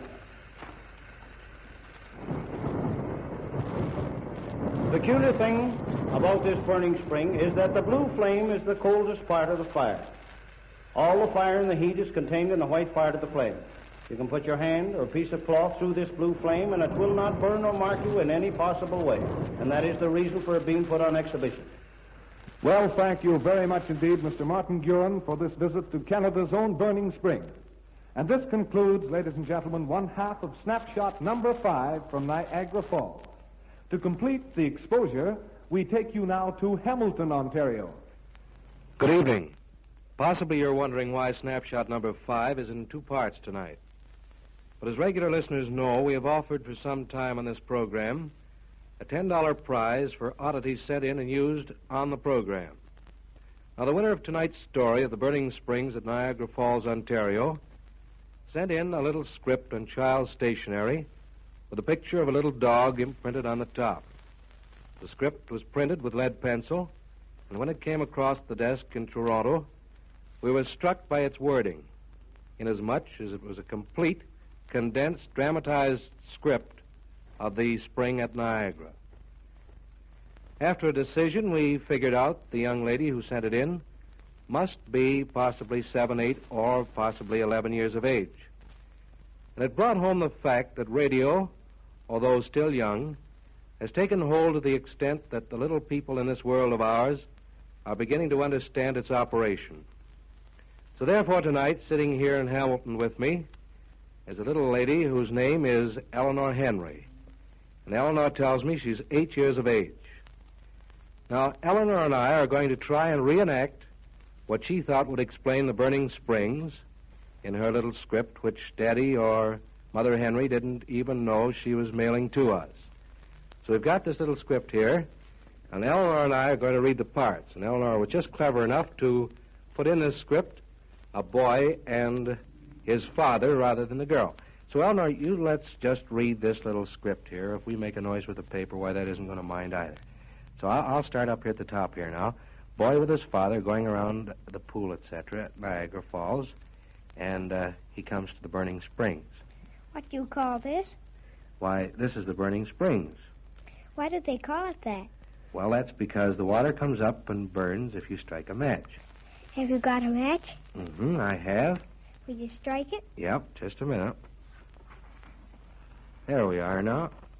It's starting to burn. That's fine. And this was signed, yours sincerely, Eleanor Henry. Now, Eleanor, let's you and I talk just for a minute or two, eh? What gave you the idea of sending in the story of the Burning Springs? I read about from a paper my daddy brought home. That paper your daddy brought home. Well, now, where did you get the idea of writing it out like a dramatic script? From the reader we use at school. It shows how to make a play from some stories in the book. Well, that's just fine now. Now, will you tell me what grade you're in at school? I'm in grade 4. Mm-hmm. And what do you like to do best? I like art the best. I like to print with watercolors. You like art and you like to paint with watercolors. Well, now, what else do you do when you're not in school, Eleanor? I practice the piano and listen to my radio in my room and play outside. You listen to your radio in your room. Is it a little wee radio or is it a big radio? A little wee one. A little wee one. How big? Oh, about... Oh, little wee one, eh? Well, now, let's see. What kind of programs do you like to listen to? I like stories and band music. Stories and band music. Do you like loud bands or soft bands? Oh, I like soft bands. Soft bands, eh? Is there anyone in Canada that you'd like to say hello to tonight? I would like to say hello to Maurice Miller, who lives in Montreal. Do you suppose, Montreal's away down, let me see. Oh, we have to go through Toronto and Kingston, away down that way. Maybe you better say hello again a little louder, eh?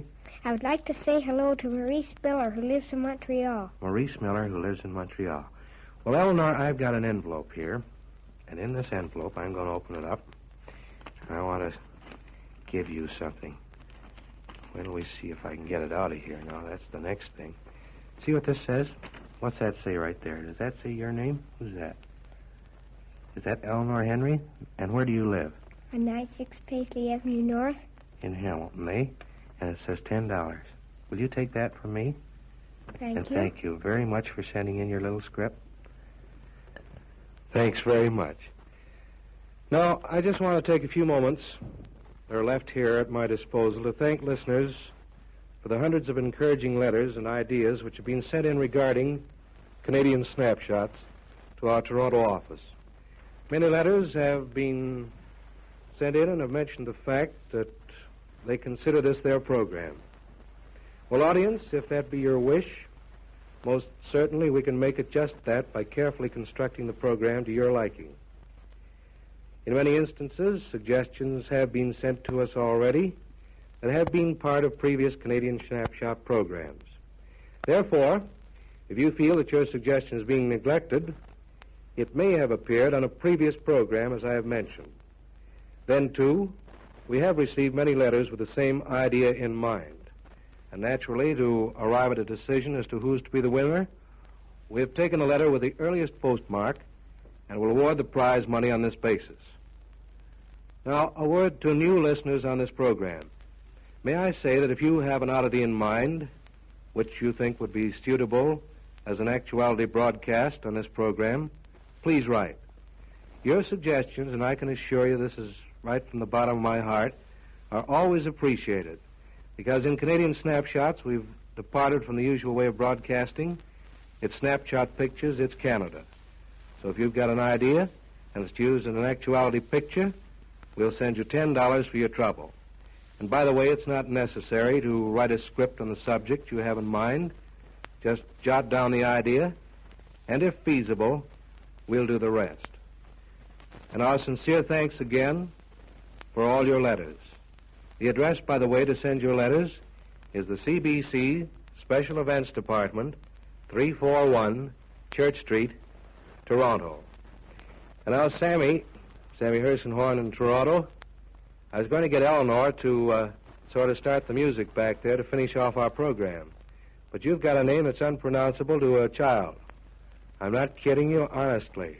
I've got a name in the same category, and I guess the only thing we can do is change our names to Smith, Brown, or something the little folks can handle. So, if you're all set with the music in Toronto, baton raised, you can lower it anytime.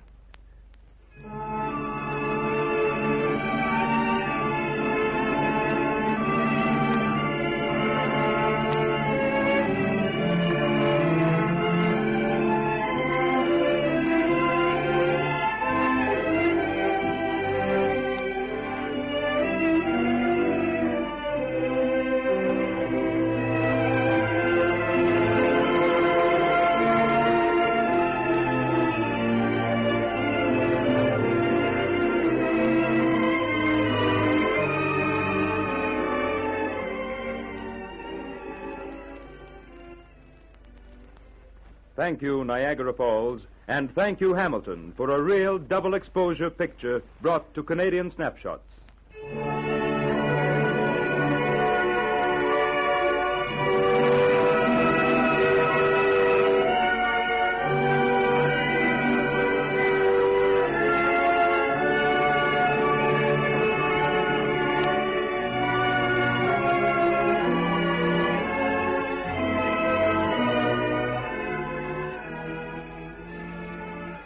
The whirligig of Canada's exhilarating winter season is now at its liveliest. For her winter visitors, there is ample opportunity everywhere to enjoy her snow-clad playground. But I'm too tied down to business this winter to take a holiday.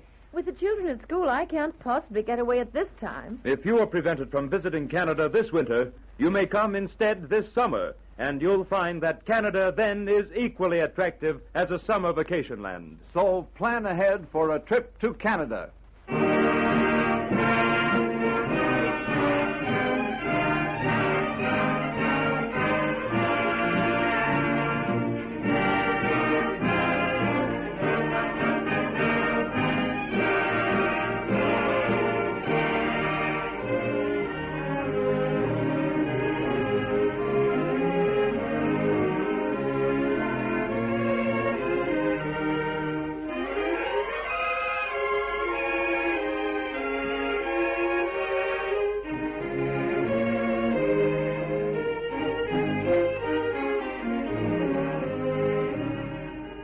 Canadian Snapshots has been produced in Toronto.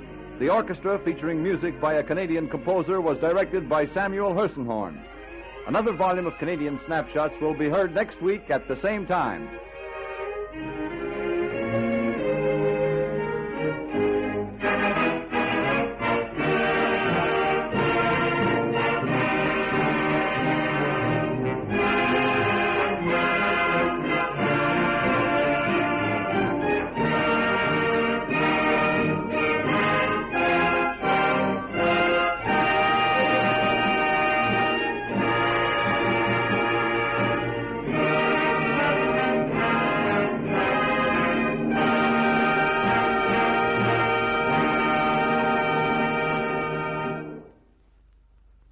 Ici Radio Canada, this is the Canadian Broadcasting Corporation. The CBC presents Canadian Snapshots.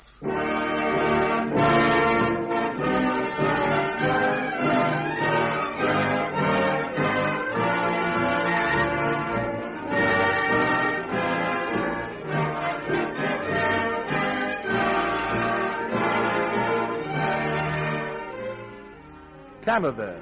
Its romance, its color, its good humor, and its absorbing interest caught in the lens of the radio camera as it sweeps once more across a nation's vast panorama. Music, too, by one of Canada's native composers.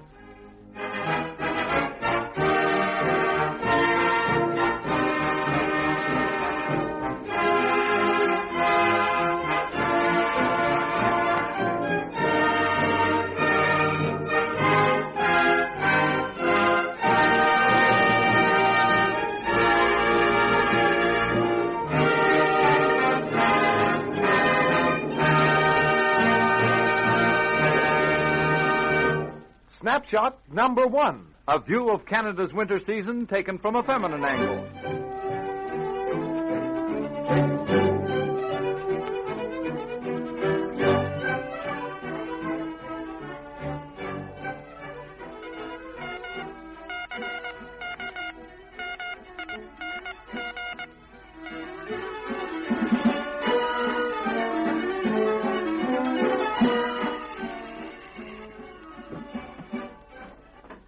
telegram for you, Mr. Howard. Sign here. Oh, dear me, a telegram. Sign it, eh? Yeah, well, there you are, my boy. Thanks, sir. Yeah. I wonder what...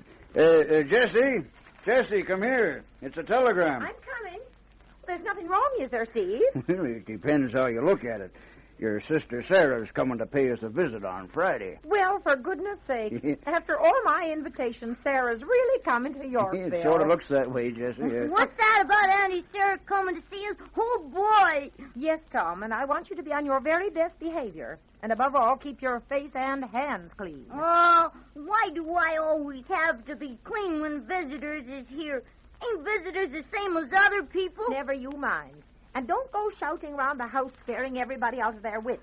Gee, I'm not shouting, Mom. Say, you think Sarah would like to go coasting on the new slide our gang's built? Indeed, she wouldn't. She'd as soon be shot off on a rocket. We got to entertain her, ain't we? Maybe she'd like to go skating in the open-air rink or tobogganing or something. Gee, I got a swell idea. We'll get her a pair of skis and take her out skiing in the country, huh? Oh, Tom, understand your Aunt Sarah's a lady. Well, I see lots of ladies out tobogganing and skiing. Pretty snoozy, too, some of them. Yep, the boy's right, Jesse. Young girls sure look like humdingers in these new winter rigs. Yes, they do. Yeah, I'd like to see Sarah all dressed up, same as them, and going in for winter sports. Why, Steve Howard, do you mean to insinuate that my sister's one of these modern tomboys? Gallivanting around on skates and skis and goodness knows what? Imagine Sarah in a parka and trousers. I think a law should be passed against women being allowed to wear such things. Fortunately for thousands of modern women, there are no such laws forbidding them taking part in sports and wearing the colorful and becoming costumes that each of these sports requires. Especially at this time of the year, Canada affords the opportunity for women to secure strenuous, health-giving outdoor exercise in her great out-of-doors. Canada invites women both at home and abroad to share in her list of many and varied winter pastimes.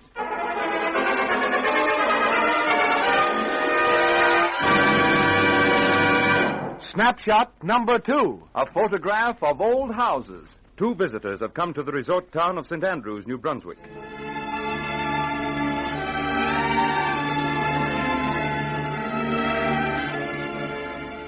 Well, Don, so this is St. Andrews, where your ancestors came after the American Revolution. This is it, Doris. Disappointed? No, not exactly. But I expected it all to be very quaint and sort of ancient-looking. Well, it is, in spots. And I haven't seen them. Our first day here we spend in a large, modern hotel. We play golf on a fine, up-to-date course. Oh, maybe your ancestors played golf on that course, too. No, I'm afraid not, Doris. I suppose those loyalists were too busy building homes for themselves. Some of them were, but not all of them. Not all of them what? Building homes.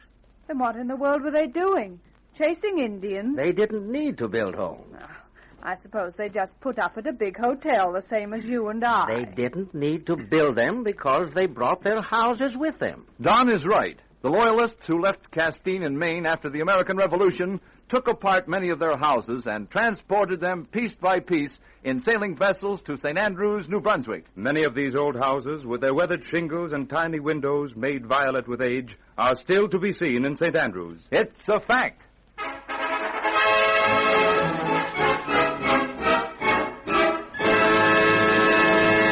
Snapshot number 3. Music from tonight's Canadian composer. The Toronto Conservatory of Music has numbered among its students many of Canada's distinguished musicians. Among these is Kenneth Meek, who now holds the position of Director of Music in one of Kingston's leading churches. This young composer has already written several distinguished major works, one of which is the suite Darby and Joan. The orchestra, under the direction of Samuel Hirshenhorn, will now play 2 movements of this suite, Cradle Song and Jig, composed by Kenneth Meek.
And now, the jig.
You have just heard two movements of the orchestral suite Darby and Joan by Kenneth Meek, Canadian composer. Snapshot number 4.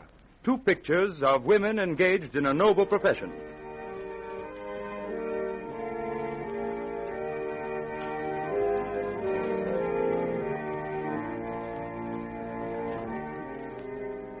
The middle of the last century, in the living room of the rectory of the Reverend John Smithhurst at Elora, Upper Canada. Land sakes, Reverend. Look what the postal courier just brought you. A big box from the old country. This is indeed a surprise, Emily. Aye. Go ahead and unfasten the rope. Yes, Mr. Smithhurst. Oh, my, but these knots is tied tight. There's a carving knife on the dresser. Cut them with that. Thank you, sir.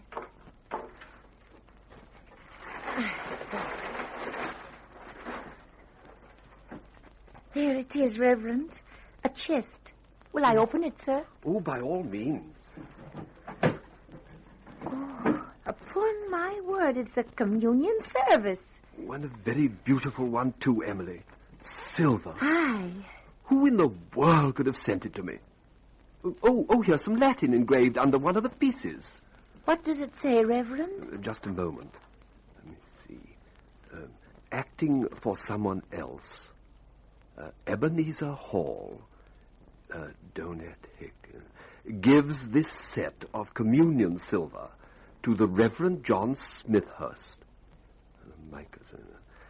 a very dear friend, in grateful recognition of many kindnesses, Anno Domini, 1852. So, she remembered me after all. Who remembered, sir? Oh, nobody you could have possibly heard of, Emily. Just a young nurse. We were in love once. Oh, sir. But her family was so opposed to the match, we parted, and I came out to Canada as a missionary. I'm very sorry, sir. This is so like her. Oh, she has such a beautiful soul, Emily. Beautiful as her name, Florence Nightingale.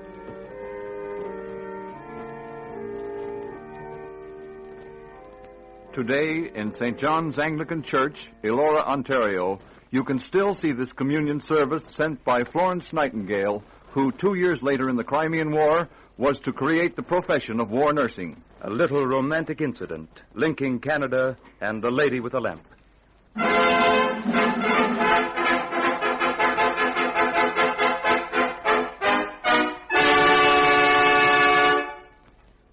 From the Crimean War to the present day. A young recruit of the RCAF has his first view of one of Canada's modern army nurses.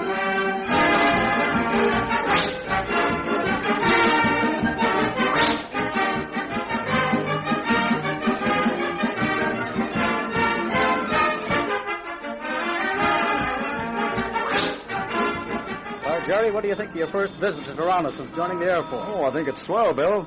Say, who's this good looker coming our way in the nurse's uniform? Now, how should I know? Boy, she's certainly a pipe bit... down. What do you mean, pipe down? I said, come on, salute.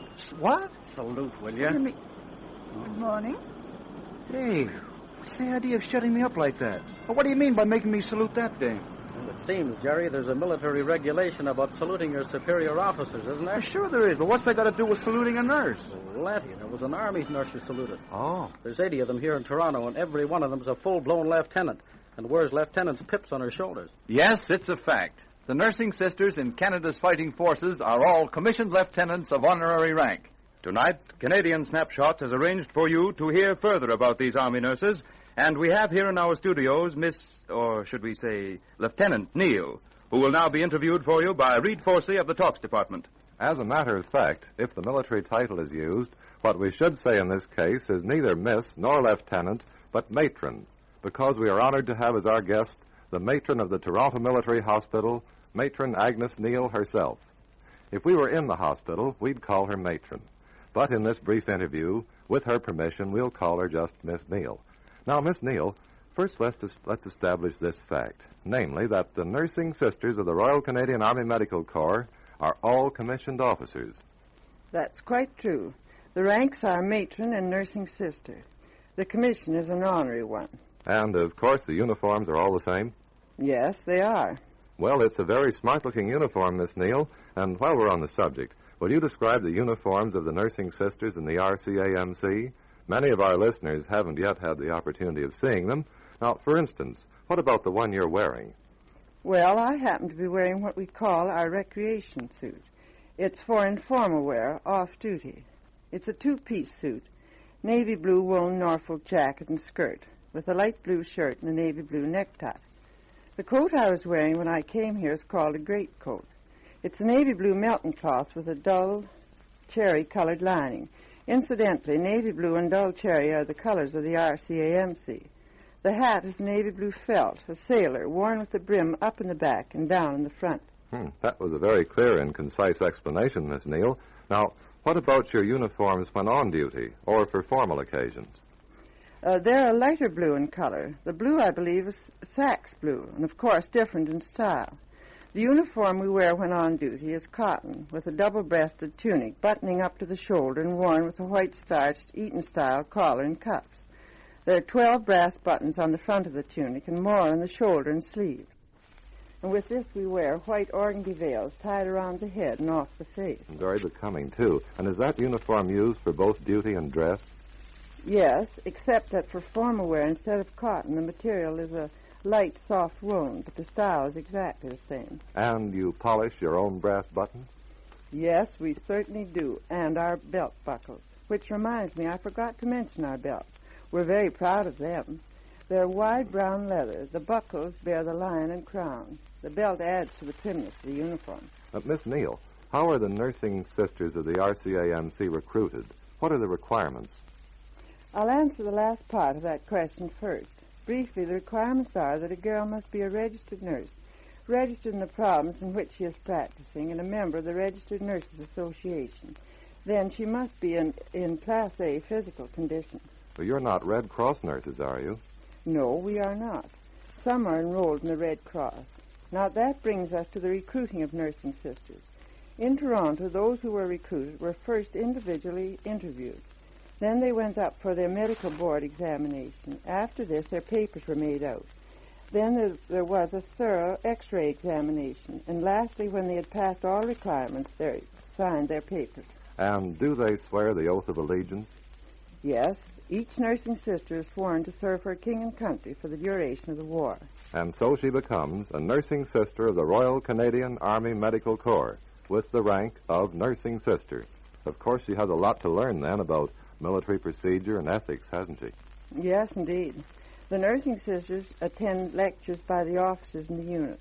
Among many other things, they have to learn the badges of rank on the arms of the service. That in itself requires a lot of study, to say nothing of the many other details. I guess it would, Miss Neal. And now what about their work? How many hours a day is each nursing sister on duty? 8 hours. And there are nursing sisters in military hospitals right across Canada, are there not? Yes, all governed by the same regulations. And all ready to go anywhere on very short notice? Yes, of course. They're in the RCAMC and ready to serve their king and country. And our good wishes go with them, wherever they go, Miss Neal, and with you, too. Please accept our sincere thanks for being our guest this evening.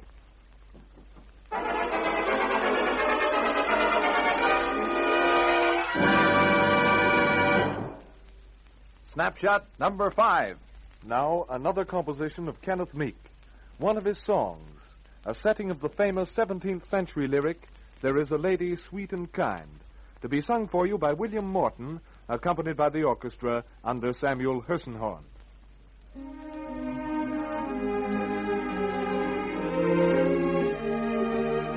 There is a lady sweet and kind, was never face so pleased my mind. I did but see her passing by, and yet I love her, and yet I love her till I die.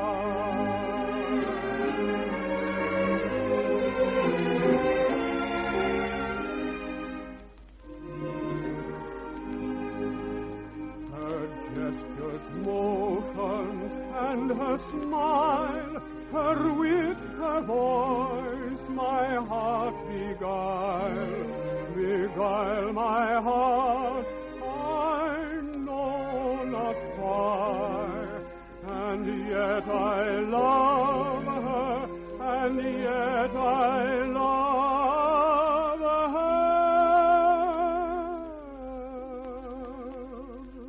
till I die.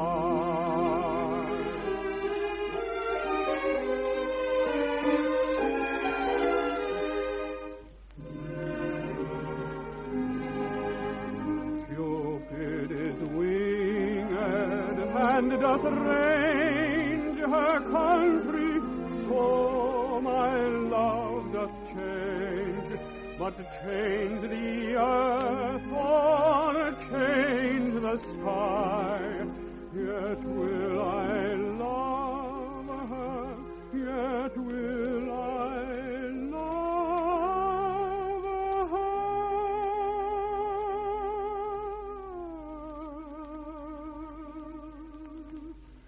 till I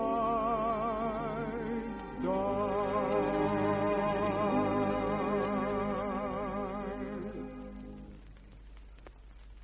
That was William Morton singing There is a Lady Sweet and Kind, the second of two compositions representing the work of Kenneth Meek, Canadian composer.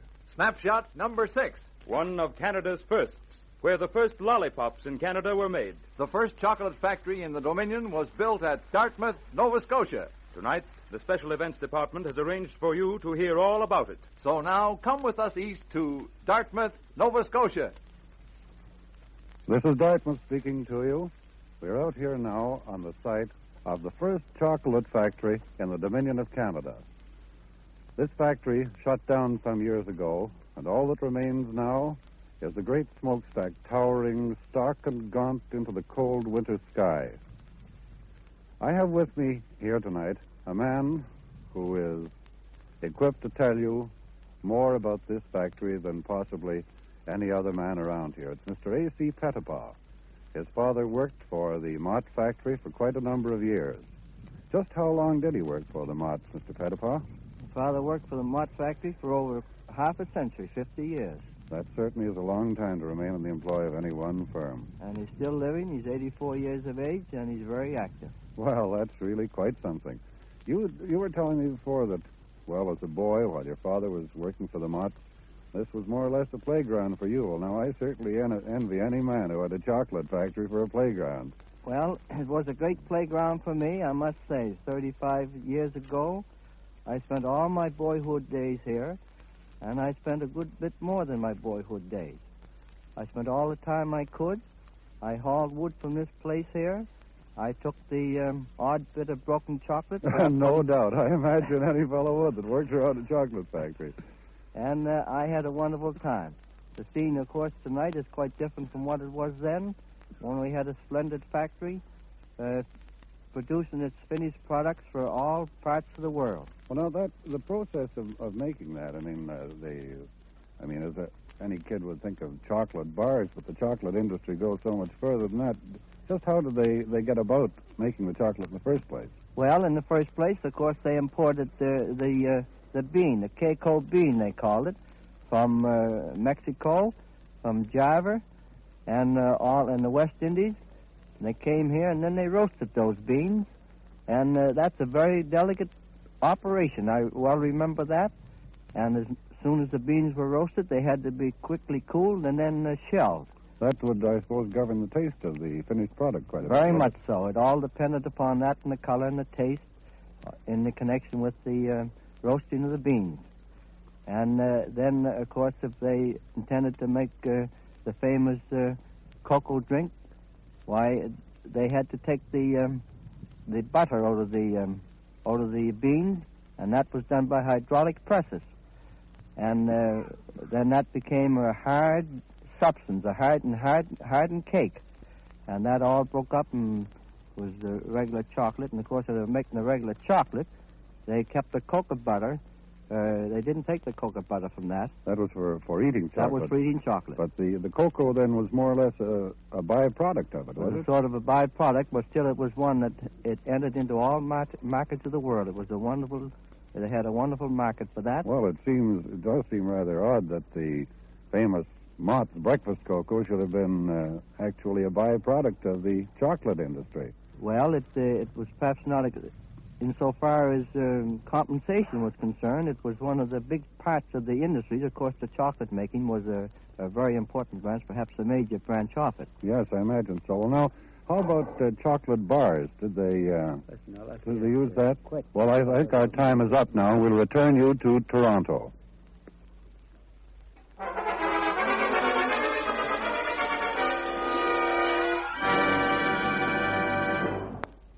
Perhaps you, too, know of a Canadian oddity, something decidedly unusual or strange in the Canadian scene, something that would make a good subject for the actuality portion of Canadian Snapshots. If you do, write into the Special Events Department of the CBC, giving full particulars of your Canadian oddity. The Special Events Department will send a crisp $10 bill to anyone whose suggestion is used. Bear in mind, it must be something along the believe it or not line, and it must be capable of being described in an actuality broadcast. To give you an idea of what is wanted, here are a few that have been used. A farm in the city of Montreal, the smallest business block in Canada, the frost-proof garden at Winnipeg, and the first candy factory in Canada described in tonight's broadcast. In case of two or more similar suggestions being sent in on the same subject, the prize-winning letter will be judged to be the first received. Address your letters to the CBC Special Events Department, 341 Church Street, Toronto.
Have you a holiday in mind this year which you would like to spend somewhere in Canada? I thought of going to the Maritime Provinces and spending my summer in one of those nice, quiet places beside the sea. I was planning a hunting and fishing trip to northern Ontario. And from what I'm told, nothing but wild horses is going to stop me. And nothing is going to stop me either. All my life I've wanted to take a vacation in the Rockies. And this year, I'm taking it. From the Atlantic to the Pacific, Canada expects this year the greatest volume of tourist trade in her whole history.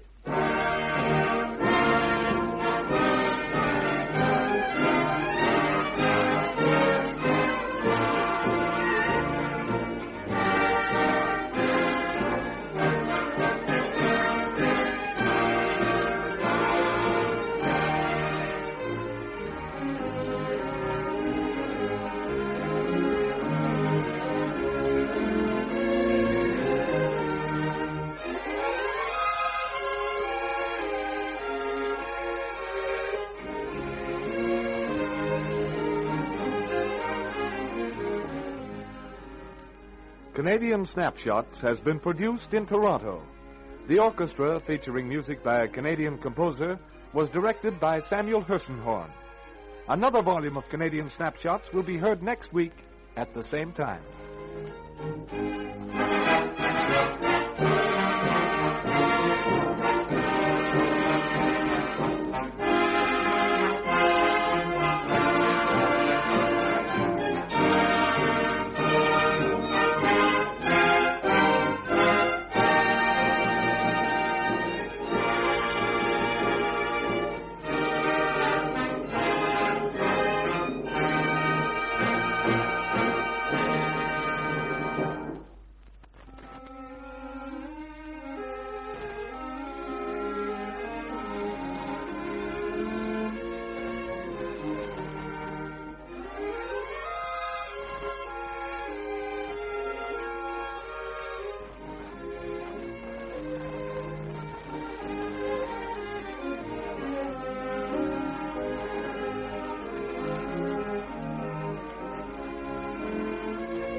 Ici Radio Canada, this is the Canadian Broadcasting Corporation.